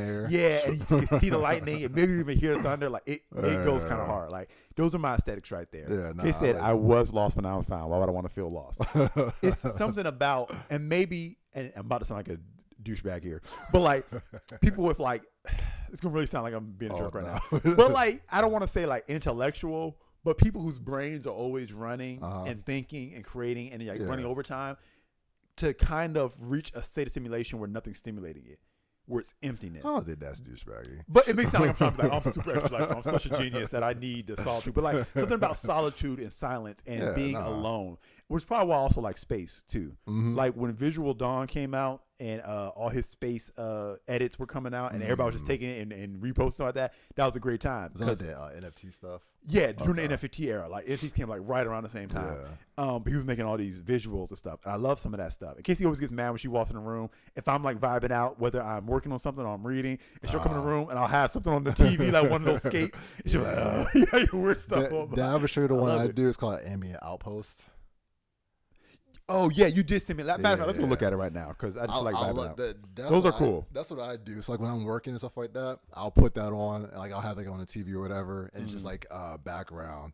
I was surprised it didn't just pop up. Oh no, never mind. It's the Marsh Bros page. But yeah, so and like I say, I don't know who it is, but like this is like I would say like my vibe. So you I like these two bunkers. And like it's like this one's like raining and stuff. Yeah, go pull it up.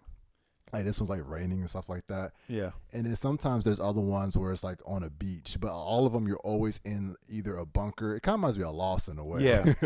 But it'll be stuff like this. Like you don't understand, like any vibe will work. Like there's a vibe for everything. I saw one, I don't know if it was his channel, but it was like the zombie apocalypse. So you're in a stronghold and the zombies are outside. Oh shoot. That was funny. I was like, but every vibe, like not every vibe is my default vibe, but I can get with just about any of these. Yeah. Oh, he got members only content. Yeah, he has members only stuff. But I guess it'd be worth it. Like the snow ones are cool too. But the thing is also interesting about it is sometimes these will make me think about certain video games. Yeah. And there's times where like I like video games because you're in the world, and now I always fight playing the game. Yeah. No, my favorite thing that I rediscovered, and it was so hard to find. Oh, SCP sites and containment. That's a dope one. I would definitely rock with some SCP. What is SCP? I don't know what that Oh, is. the SCP. No, you know the SCP. The SCPs. I don't know what that is. Oh my god. SCP division where everything's everything's an anomaly, and they contain the anomalies, but it's at the back rooms in that it's public domain. Anybody can make something. Yeah, you never got that deep into SCP. I told you to, because you got deeper in the back rooms when I was telling you about back rooms. You need to get a little deep into the So SCP. basically, there's like stuff that's happening that people are just keeping from getting out. Basically. Yeah, basically, they're keeping out all these anomalies I from see. like destroying the world. Some are huge, some are like reality breaking, some are really dang. small, some are funny. I can find the Volgun. The Volgan. Yeah, I think he took a break for like health reasons or whatever. But his is a great way if you want to get SCP stuff. He does a great job. Just pick any one of his videos, and he just like he reads the stuff from the wikis, but it's like he does a narrative way that's really good. Oh, and he like puts visuals to it and everything. Yeah, there are a few visual, but mostly it's static. Just reading, But okay. mostly just reading. That's Some are pretty cool. funny, some are creepy, some are just fun, some are Yeah. silly. What was the one about? I don't know if it was him that did it, but it was like a hotel that like was empty or like the rooms kept changing. It was like really weird, but it was cool. But yeah, I like stuff like this. This stuff goes hard. If I can find it, take it off because I don't know how it's gonna take me to find it. But it took me a long time to refine this channel because Untitled is the name of the channel. no, it's not. But I had to do this to find it. Well, I could what find the- it if I was logged in Jalen Casey. Oh, if I can find it. All right, let's go. Music. What's the word? Is it soundscape?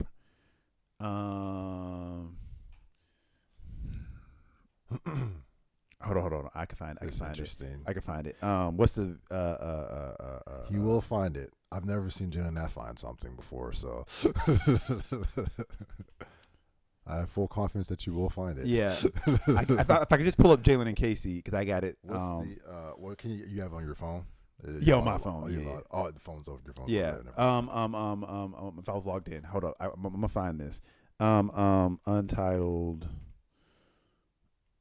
music.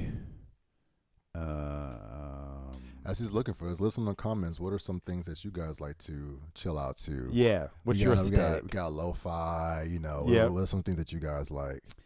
Me and Casey have a dream plan. We're going to do something lo-fi. We're like a lo-fi stream on our channel at some point. A couples lo-fi kind of thing. That's cool. Maybe it's just my algorithm found it faster. I just realized I keep leaning, but I'm lost into the darkness. Yeah, because it's getting darker here. What sit is up a this little dude's name? I could just pull it up, but I can't pull it up because I'm streaming on TikTok. I gotta ask Casey to find it for me. Casey said, "Well, I guess it's probably when you're talking about Europe douchebag or something." She said, My brain's bigger and "Wow." powerful than yours. Look, ambient music, untitled video. Yeah, so for me, like I definitely nature is a good one. So Abandoned places. one that's funny that I do is there's another one called is it Ambient Horizon or something like that, but it's a guy who posts Skyrim videos. And Skyrim is more of a fantasy type world, so there's like a lot of forest stuff, and he'll like go to a location in the game and then just chill out there. No Way Out. Oh, he Found it. them. All right, Go ahead and pull turn to it, up. and I'm gonna go to his channel. I refound this dude or woman. I guess it could be anything. And the vibes on this is good.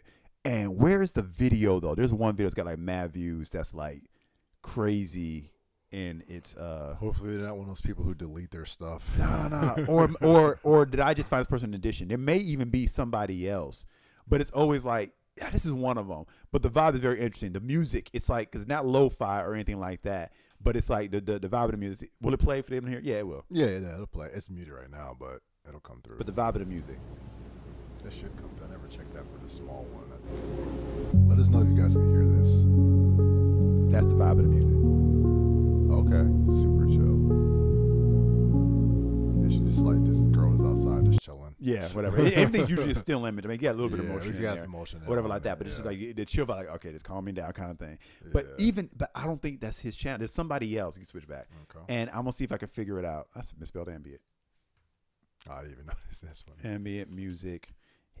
There was no title. There was no title in this video, and it's like, found it. Oh, know what that I'm looks doing. familiar. Go back.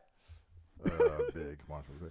This video right here. When I found this video, and everybody's like, if you go to comment site, this video found you. Like, you feel special when this comes across your eyes. This gives me cyberpunk vibes. Yeah. This dude right here. No title on the video. Made from Dreams. That's who it is. I like his stuff. Oh, the video has no title. Yeah, there's no title on it. So it's like, how do you find it? This just broke all the YouTube. Yeah. What, 8 million views? Yeah, yeah. Like, we didn't find this video. This video found us. Like, everybody's like, damn, like, this is it. Like, we did it. Like, This is dope. these right here. This stuff is my vibe too. Yeah, it definitely has it very because like you have the fog going. She said yes. You got the fog going, stuff But like he's that. got a lot of videos like that. So actually, this is the guy more so than the other one I was just looking at. Okay. That was just the one that I found more recently.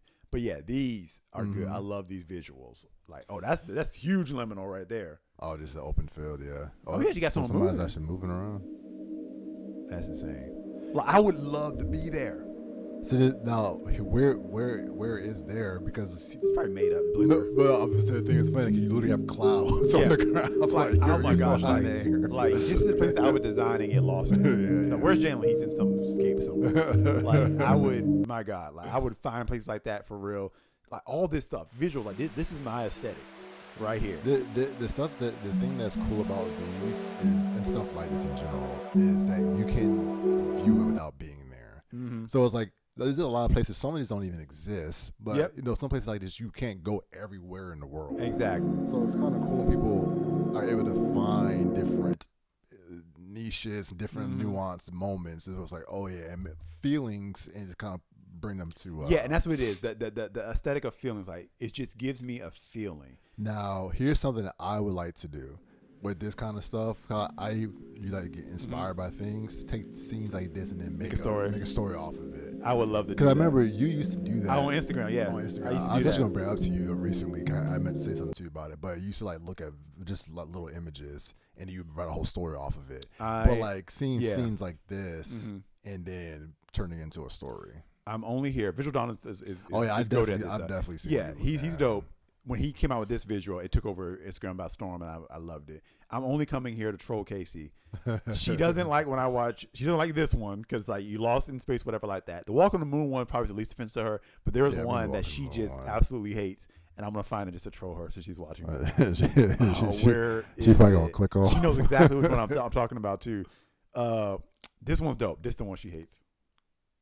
What's wrong with You lost out. Oh, what the She's world? like, why would you like this? I'm like, this is so dope. I would do that. Chilling, middle of the ocean, Car in the water. no land anywhere.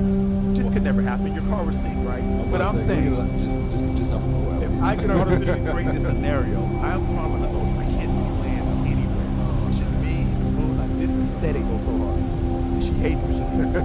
She's like, oh my god. It's like, why would you want to be stranded? No, okay, that one definitely is the most stranded I've ever Yeah. seen out of all of them. So I'll give Casey that one. This one goes hard. I like this one. This one's giving me Starfield vibes. Yeah. No, he's got some very good aesthetics. This is like one of the most popular ones. Oh wait, I like hold that on. What's one. this one? Waking Up. Oh, this was like a little, almost like a short, Oh, okay. short film kind of thing. This he does leads this in into Blender. the one with the guy walking on the moon. Okay. Dang, the daddy's looking. Yeah, he created a couple that were kind of like narrative almost. Okay. No audio or anything, no dialogue. See, this is stuff that kind of makes me want to get better with Blender. Oh or yeah, I would learn this. definitely want to do that stuff. Because it's simple, because I realize it's the simplicity of it. Remember, Red vs. Blue? Like, imagine if we did like just little things like this, and like super simple, but like we had a whole storyline going on about this, like voice it and everything, whatever. And like each one's like a short little animated situation. Yeah. Oh wait, he was an anime, that dude.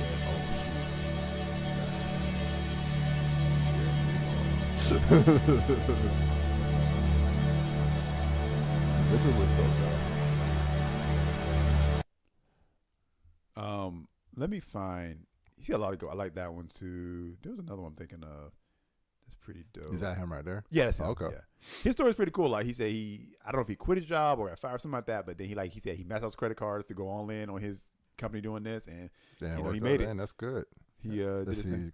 Casey said the drowning in water. That's so unalive situation. Lost in space and I'm drowning. Absolutely not a peaceful thought. Look at this dopeness right here. You could create a narrative off of this one. yeah. Walking down. You can create a narrative. There's a video game, I think, where it's like you drive a car into like this anomaly joint, and it's like you upgrade the car and like you get really attached to the car, but it's like you're trying to, I don't know if you're trying to rescue people, but it's like there's some anomaly and you're driving into it. I gotta remember the name of it. And, something that we played? No. It's something that came out and it was very interesting. Okay. It was popular, but I like that one. So yeah, things like that. Like it crosses so many aesthetics. So some of it's liminal, some of it's just space centered, some of it's just like a place that time forgot, some of it's solitude. I don't know if there's a catch-all nostalgia. I don't know. There's a catch-all term for my aesthetic, but my aesthetic is all those things. all those things are my aesthetic. A time outside of time.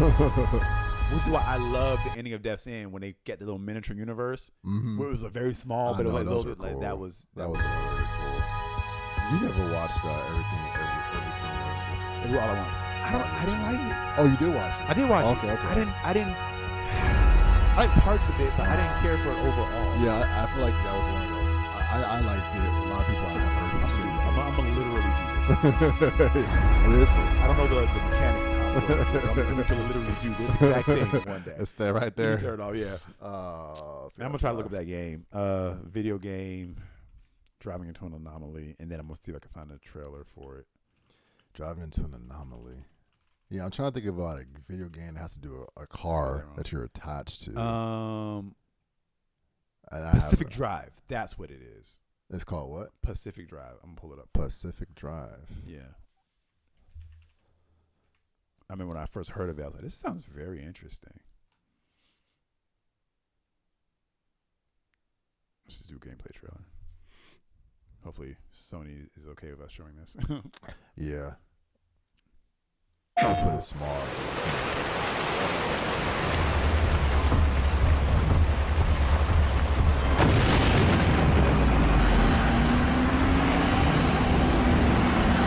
Locations impacted in sectors downtown.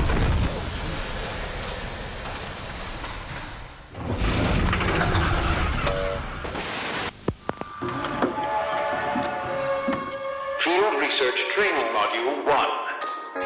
While conducting your field research out in the Olympic exclusion zone, you may find conditions unkind to your personal transport unit.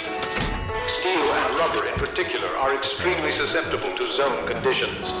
In your toolkit, you have access to the basic equipment you need to maintain your transport.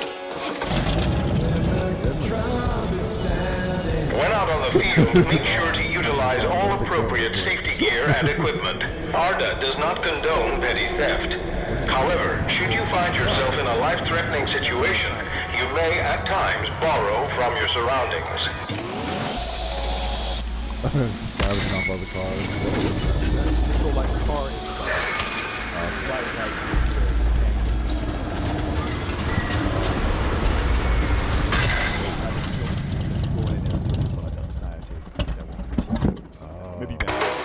Should you encounter unusual phenomena out in the wilderness, remember the 3 safety steps. Number 1. Observe only at a careful distance. Approach only at your own risk. Number 2. Do not attempt to contain or interact with the phenomena. Should you do so, immediately report your findings and follow appropriate decontamination procedures upon your return from the field. And number 3, leave them where you found them.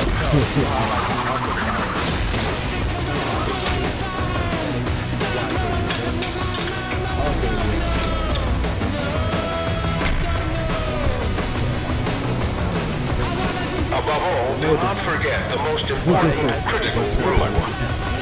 Do not get caught out in the instability. We remind you that ARDA is not liable for any attack constitution that occurs to you or your loved ones should you interact with the instability. played 4 too as well, right? You did it, didn't you? I played that recently with Vonell. Okay, okay. And we were playing co-op. stuff Okay, together. okay. But yeah. That's my aesthetic. That's my No, stuff. that's very interesting. I like that concept, and like even when you're in the car, you see all the little things and everything. Yeah. So that seems, I like that. That's cool. Yeah. So yeah, I don't know how we got into. Oh, I was saying the Backrooms movie. So yeah, now you get Yeah. your aesthetics. So let's see what else Casey said. Lost in space and I'm drowning. Yeah, absolutely not a peaceful thought. Yeah, that stuff's peaceful to me. The loss of control, the loss of safety. I don't know, like psychologically, if that's a good thing, but that's You just want that's to be my floating. thing. You want to be like what's his face in Interstellar? Yep. Falling out I will of sign up for that mission. We're gonna find out what happens if you find a black hole. I'll do it. Sign me up. We'll see what happens. Oh my goodness! See, I like that kind of stuff, but I would that for me. I'm like, all right, it needs to be tested first, and then I might be down. No, down I am the for test. it. You on the test. All right, so yeah, so I mean, yeah, I guess we on that from the talking about the back room. So yeah, hopefully the back rooms is good and it continues to build into the community. Yep. So let's see. So what was one of the other things we were going to talk about? I kind of wanted to bring up our one has to go on the spur of the moment here Mhm. and do PS2 Mhm. versus 360. PS2 So for our childhood's sake. one has to go.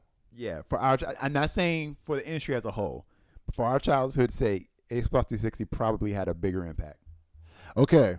Dave, the fact that you just dove in like Yeah. that is wild. I was like, I think I agree, but Although Only were pause. they contemporaries? no. Okay, they no, weren't. no. It's because you have Xbox 360 and PS3. Yeah. So that's the other part of it that it's like for 360 and like online gaming, 360. I'm not sure though because PS2 had so many bangers. So let me pull up a list of some games here. And Casey said, "You are broken, and I'm gonna stick beside My you." lord. Yeah, funny. All right, let me type in. I'm gonna do a PS2 greatest hits. So we just look at some of these. You know, games. Casey, just random comic knowledge here. Catwoman once said that to Bruce Wayne. In a Elseworlds tale, he had lost Nightwing, and she was like, he was angry, he was punching bad. She came in there, she was like, it's okay, break. I'll put the pieces back together, or something like that. That Something would be silly. Batman. and Catwoman. Also, I think Shikamaru's dad said that to him after he was What in the world? crying. He lost asthma. Nah. I need a- PS2 greatest hits. These are literal greatest hits from the greatest hit tab that's on the video games. You know how they would re-release games and they would put greatest hits on it? Yeah. They're literally giving you that. Oh. They're not telling you what are considered Metacritic best games of PS2. Okay, here we go. It's probably better. All right. All right, so let's look at this. And I guess part of it we might have to see. Did you put it up there? Oh, my bad. Part of this we may have to see too, like if it was an exclusive or not. Yeah. 'Cause Metal Gear. Metal Gear games. So Metal Gear existed before PS2, obviously, but that's Metal Gear Solid 2, which was a pretty big game. Oh, yeah, that was in a terms huge of game. in terms of series. Oh, pushing 2 it. and 3 were on there. 2 and 3, Virtua. God of War. Yeah, so that was one of my big reasons because of God I of know War. you need to search biggest PS2 exclusives. Let's do that. Okay. God of War is one of my big reasons. I think Ratchet and Clank probably my started gosh. on PS2. Yeah. Yeah. Jack and Dexter. It may have started on PlayStation 1. The first one maybe didn't play PS1, but I'm not sure. It's import games. Yeah, we can do masterpieces. Guitar Hero. Guitar Hero. That wasn't just PS2 though. It couldn't have been. I didn't think it was. It couldn't have been. So you got Metal Gear Solid. Final Fantasy X is a big Okami. one. I remember Okami. Oh, yeah. I think it's Yeah. on other stuff now, but yeah. That's what makes it so hard to remember what was originally exclusive because everything's Yeah. been re-released on so Right. many different things. Tekken 5, Sly. Oh, okay. Sly But yeah, 2. Ratchet and Clank. Yeah, Ratchet and Clank. Think about Jack and Daxter was still finishing their run. Yeah, Midnight Club. Oh, Midnight Club was up there. Okay, but see, that's the thing. Are these exclusives that we're seeing? I don't know. It's saying I don't know why there's not a best. I'm like, there list. should be a list for this. For the Let me greatest do selling list systems. of best selling.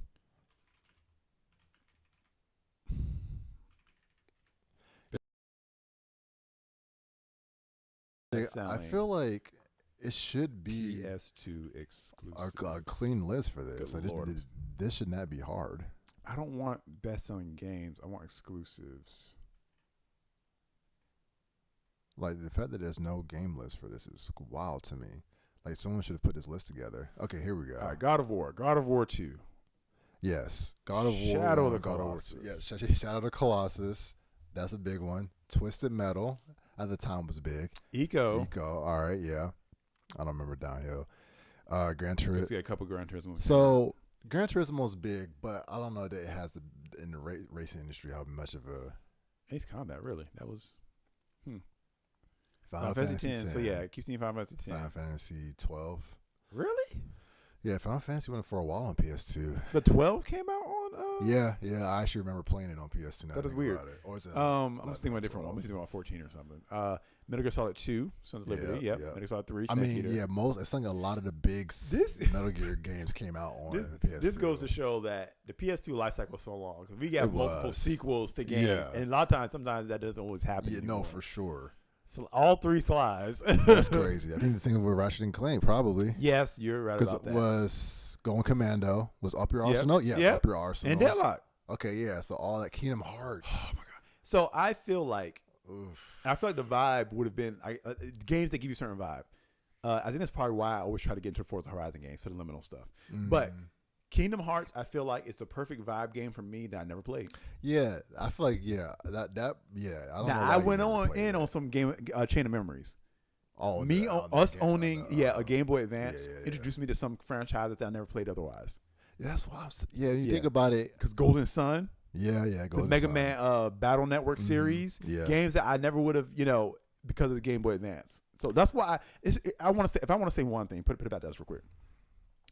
To the gaming industry, I'm far too late to be having this conversation with you, but if we could not let go of mobile, for kids, mobile is a gateway to some of the best gaming you could possibly have in your life.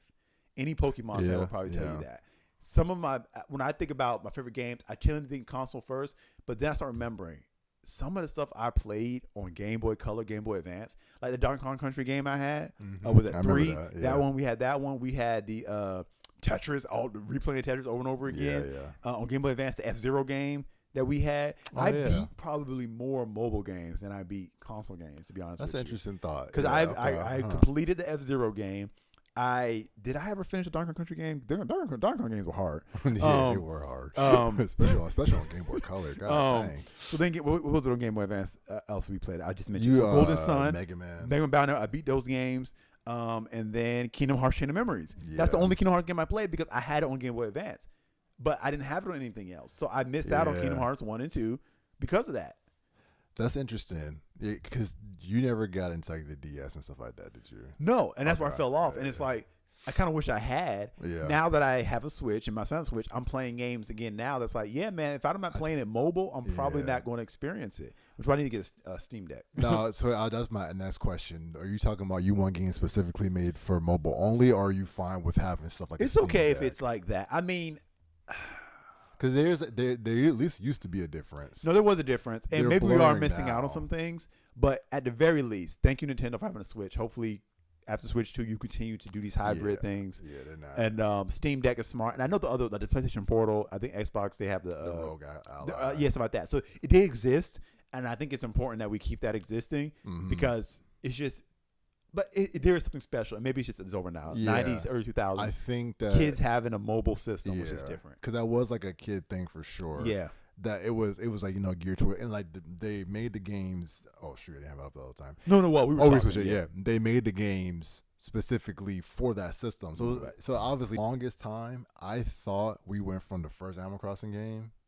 To Oh, really? That when I was on the Wii, was it City Life or something like that? Whatever that one was called. And then to what we have now. For the longest time, I thought it Really? was only 3 Animal Crossing Oh, wow. games, and I didn't realize there was so many. There was other ones that were just only the DS and Yeah. the 3DS or whatever. I really wish I could have gotten into the new Animal Crossing, the one on the Switch. I don't know why I couldn't click with it. Maybe I need to try again. But nothing's clicked with me the way Animal Crossing did and yeah. Harvest Moon did. So okay, so I got you for Harvest Moon. You should try what's that game called? What is the name of that game? Stardew Valley. Okay, I've heard of that. Yeah. But it's in that art style. It's in the it's in the 8-bit Okay. art style. But it's a pretty big game for it to Okay. be like just it's like old school Harvest Moon though, not like the GameCube Harvest Moon. It's like Yeah. the old school Harvest Moon. But it's interesting because it's like a lot you do. You can do a lot in those games. Yeah.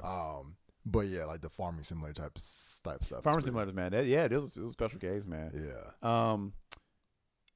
Maybe it's a video game I'm thinking of. I think of something where nothing happens, but you're just kind of wandering. I don't know. Some I don't other PS2 honorable mentions. Dark Cloud. Dark Cloud. I don't know. That might be on this list somewhere. I don't know. Oh, yeah, there it is. Look at that. Call that, Jay. Yeah, We never maybe played Dark Cloud. Mama probably played it. Yeah, you I asked don't about know. that We because never it wasn't played that. directly connected as far as I know Yeah. to this, but But yeah, so Dark Cloud made it. I didn't think it would make it up there. man, games with those, and I'm not saying they don't happen anymore, especially with stuff like Breath of the Wild being out, but like those games with those complex, like it's not just you go in a dungeon. Yeah. But you got an overworld you got to build, you got to do Yeah. all that extra stuff, and that's why I always have a special place in my heart for Sonic Adventure, even more than Sonic Adventure 2, just because of that overworld, the adventure fields, Yeah. like games that just were a little extra, not just run to the objective, just a little extra, a little more work. Yeah. You know, those were the games I liked. Yeah. I mean, we have them, but they're like the other types. Like you got like your Skyrims, your Starfields. But it's still different from open world.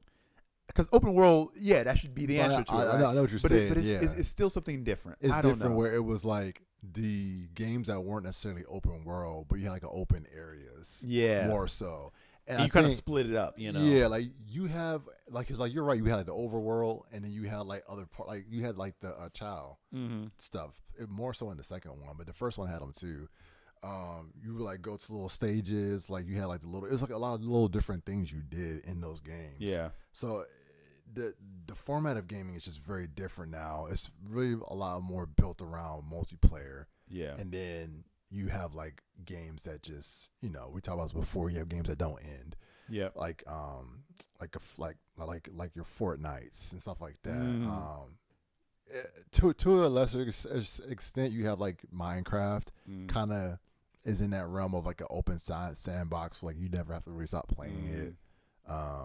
Minecraft was cool though, so I feel like you probably would have liked Minecraft if you had gotten into it.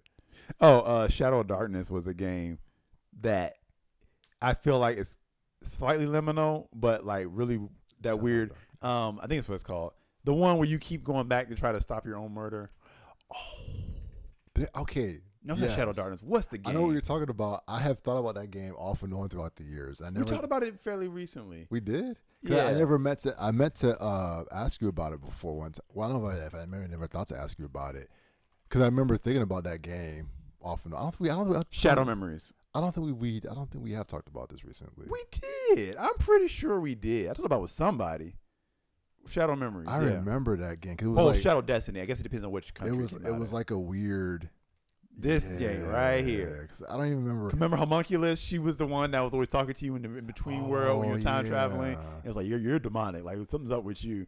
But it was like you kept traveling. You would travel back like in that same day, but then you would travel way back and like talk to like somebody like it's your ancestor. Oh, yeah, and it's yeah, like yeah. trying to fit. We never beat it, but it was like there's so many endings, so we would get certain endings, but we never get the master ending and figured out exactly what was going on. But it kept getting weirder and weirder. Like there's something going on here. Yeah, these kind of games, those like they weren't like AAA, but they're like those indie games. I really want to see. Maybe there still are some. I just gotta look harder, but I just want to see a lot more of these games come out. I don't even know how we even got on this game. We probably just Found it, I guess. Because why would we own this game? Like of all things to own, or something. like it must have been given to us. We got it in like a package full of other Maybe. stuff or something like that. You know what's kind of. So, all right, a lot of older games were liminal just because you couldn't have so many people on the screen at a time because they couldn't handle it. So yeah, they just had to look kind of empty, like an empty world. Yeah. But I knew Shenmue, you about to say Shenmue. Shenmue would Shenmue actually kinda fit that. is. Yeah. No. Shenmue has that same type of Yeah. type of vibe to it. Yeah, there are certain That was games my that just kind of game, man. change your brain chemistry forever, and Shenmue was one of them. Shenmue. Still never played the third one. We kind of need to do that together. That needs to be a stream Yeah, thing. that would be a Yeah. good stream. But yeah, man. Shenmue, it was one of them games where it was like too advanced really for us when we first started playing it. Yeah. Because like I don't fully know the first time playing it, I don't even know how the heck we beat it. To be honest with you, but playing it later, you know, I was like, yeah, these games were fun. Shenmue was just different. Look at this. Look at the beauty of this game. Which this is 2, right? No, it's this. What just says Shenmue? So this is the second one. Guys, this looks like when you're in Hong Kong. This game was something different. I remember all my. But this is back when when you're a kid. I was trying to remember this feeling. But I remember playing the first game and beating it, and then one of the older guys at church, he was getting it imported from Japan, and then he was gonna let me borrow it or whatever. So I just remember thinking about that game, so I could not wait to play it. I was like, oh my gosh, he got on a boat to go to Japan. I mean, from Japan, he's gonna go to Hong Kong, and I felt like I was actually going. I remember getting off the boat from Japan, walking onto the streets of Hong Kong, and be like, "This is the most epic thing I've ever seen in my life." Anticipation was something different, but I'm kind of slightly getting to relive it with JJ. That's cool because it's funny. The case he'd be like, he'll go to sleep talking about like I played with him last night, right? Mm-hmm. And we were fighting a boss. Like, so what's cool about this game is Kirby and the Forgotten Land. The one you got. Thank you. That game has been doing numbers on our house. That's cool. So it's got co-op. I can play with him, and so. We beat the game already, but then it's like a game plus, like an extra. Oh, it has game plus. That's cool. But it's like you could just go through and do the stuff again, but then it's like a whole little extra story art, like Custom Robo was, where there was still other stuff to do. So there was a whole Custom Robo. So there's a whole other little thing. So, but it's like the levels are way harder, but there's more stuff to get. So we beat that last night. Okay. And we're fighting the final villain. It's like a secret boss, and. He uses a sword. He looks a lot like Meta Knight. So there's a part in the game where you play, you beat Meta Knight, and then you unlock his sword. So then you can go, you get these blueprints, you take it to the Waddle Dee, and then he builds it, and then you can upgrade your stuff. So right now that he's beating the game, JJ's big on going back and upgrading all his Kirby weapon things. So so I'm looking at him playing the game. That's him doing that on his own. Yeah, I'm playing the game. He's like, Daddy, I just got the tornado. I upgraded the tornado. And it's like, now it's like a massive hurricane move he does. I'm like, that's pretty dope, son. So anyway, we were playing last night, and we're fighting the boss. He's like learning the name of the boss. It was called Morpho Knight. He was like, I wonder if there's a Morpho Knight sword. I'm thinking to myself, probably not. I said, I don't know, son. I'm thinking probably not. Like, this is a secret boss. We beat the boss, and it says, you've now unlocked the Morpho Knight blueprint. I was like, oh shoot. I was like, son, you're right. I had told him, I said, when we beat this boss, it's time to go to bed. We got the blueprint. I said, okay, son, go to the Wally shop, get the new sword, and then it's time to go to bed. So I let him go. He got the sword. He started using it. That jank went hard, actually. Like, Kirby looks dope wearing it. It's like, this sword does damage and refills your health as you're doing damage. It's shooting stuff across the battlefield. I'm like, I'm looking at you go to the shop, you get the weapon, then you go practice on the training dummy. So you run over, and he's practicing. It's like dropping a life bar like that. I'm like, yo, this go hard. All right, son. Cool. So he goes to sleep talking about it. He wakes up in the morning. He's talking to Casey about like, yeah, so we got the Morpho Knight sword, and I'm thinking like he's like asking questions like, what it's gonna be like, and I'm like, I remember that. Yeah, I remember going to sleep thinking about it, waking up thinking about it, eat, sleep, breathe, and whatever game I was on, having dreams about like I'm just, it's like, but it's just blowing your mind, and everything is new and special, and I'm kind of getting to watch him do. I'm like, I remember what that was like when this was everything. Yeah. All you had to think about all day, and it was so fun, and so like being a gamer growing up, maybe some parents would like curtail how much gaming they do. Let him roll with it, because I know what gaming did for me. Yeah, made us better. I learned new vocabulary. I got smarter, problem solving, reflexes, all that stuff. And so I know it's doing the same thing for him. That's like cool. Yeah, it's fun. But I'm getting to watch him do it. Like, and he's like, Daddy, look what I did. I unlocked this now, and I got this. And then he's like, I want to. So now, so it's like he's in that completionist mode now. He beat the game already, but like all the in Forgotten Land, all the stuff is lined up in the Wall D shop, so you can go and pick what you want to do before you go on a level. So I want to be a tornado. I want to do the Meta Knight sword, so he can see which ones are still not upgraded yet. So he's like, Daddy, I want to update the pencil drill. You see, I upgraded pencil drill. So I want to upgrade the sleep jank, and I was like, sleep. I'm like, is that even a one? And so I go look at his Switch. I'm like, oh, there is a thing. I don't remember the sleep hat. Yeah. I want to upgrade that one. I'm like, well, son, I don't know. He's like, so he's naming levels like maybe it's in the Winterhorns level, and I'm like, yeah. I said, I see the ice stuff being there. I said, let me find out. So I Google it. I put my phone. I'm like, where do you find the sleep upgrade? And it's like, oh, there is a sleep upgrade, and it's like it's in this level. So I showed JJ. I'm like, do you know what this level is? He's like, yes, I know that level is. So then later on, before I come over here, he comes to me like, Daddy, I'm trying to find, I don't know where it is. I look, I'm like, "Why are you the right level?" I look at it, like, oh, he found the level. That's the level. Yeah. He went back to it. He knew where it was, so he's got good memory. But apparently, he had already played through the level, still couldn't find it. So then, right before I left, like 10 minutes before I'm leaving, I'm like, "All right, let me play through it." So he's looking over my shoulder. I'm like, "Let me see if I can help him find it." And I found the blueprint for him, so he's hyped. And I give that to him, and then I come over here. So now he's getting to play. So it's fun. It's pretty cool. Yeah, those types of games for sure. Yeah. I feel like definitely, like you said, help with the problem solving and all those types of things. So that's cool, and I'm glad that games are still being made like that. Yep.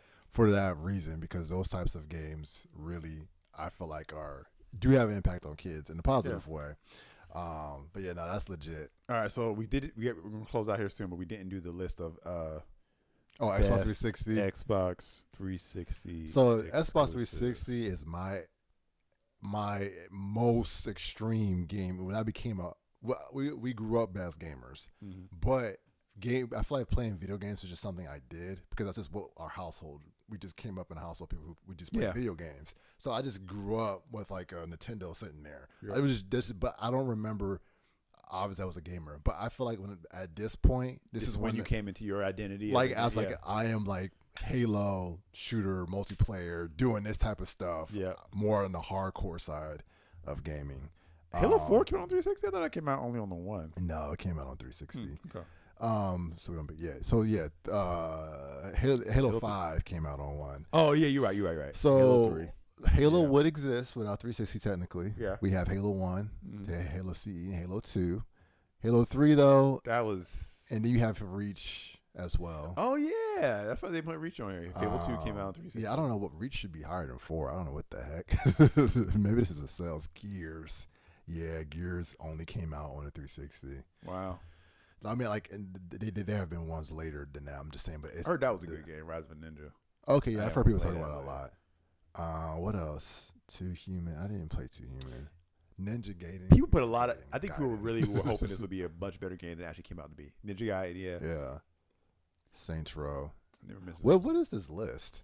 Well, it just said 360 games. That's on IMDb. Let's find something that people put together. Halo series, Gears of War, Spec Ops, Max Payne, Jade Empire. I thought that came on Xbox. That was OG Xbox. Yeah.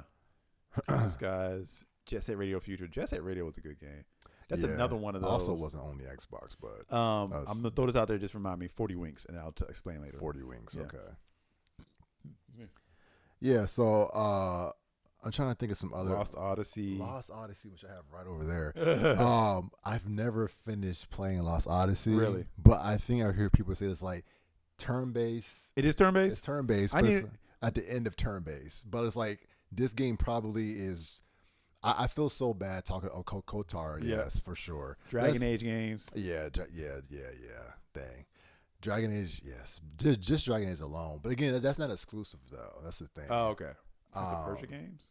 Oh, yeah. I remember. Were those 360 only? I don't know. They were only. Lost Odyssey was probably like them trying to do like Final Fantasy. But I remember people saying like Lost Odyssey is probably like when you were thinking about like turn-based getting like super like weird, like really, I won't say perfecting it, but it's like getting there. Lost Odyssey was like that, and it had like a lot of cool visuals like with the camera movement. So maybe that's another game we could play or do a stream. Yeah, because I never got that far into it. I was always like, well, there's a game I guess on PS5 that Lionel was telling me about that's showing me actually, the Expedition 33 or whatever like that. I've heard about that. Yeah, it looks dope. It's a turn-based game, but it's like super complex. There are trailers for video games. What in the world? That I never got to play, but that are in my OWB logo.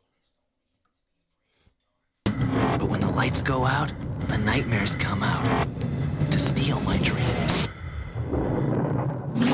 But with 40 winks, I can turn into a ninja, or transform into a huge monster, or even a super cool robot. I've got the power to conquer my nightmares and rescue my dreams. 40 winks on PlayStation Game Console. Neverwinter.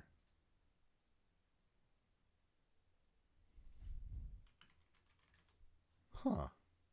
Yeah, you're pulling all these games I don't even remember. I can't find the right trail. I know I'm not going to be able to find because there's too many games. I hate to do it this way, but I do got to make a hard stop here in a second. But yeah, but it's like certain trailer games that I never It was just the game was different back then. Of course, you're a Yeah. kid, everything's special, but it just felt like special back then. Yeah, nah, for sure. Yeah. So that was cool going on memory lane with some Yeah. games. What are some that you guys would think in terms of games? So it's so hard for me to let go of the PS2, but we also have Fable. Yeah. Fable's OG Xbox with Fable, then you have Fable 2 and 3. I'm gonna say bye to TikTok. All right, TikTok. Thanks for being here. We'll catch you guys later. But yeah, so let's go ahead and wrap it up for this one. It was good to be back. Good to be back streaming. And if you want to see more episodes, we have them on our page. Yeah. Go check them out. We'll be back. But we will be back. And until next time, See you we'll guys later. Peace.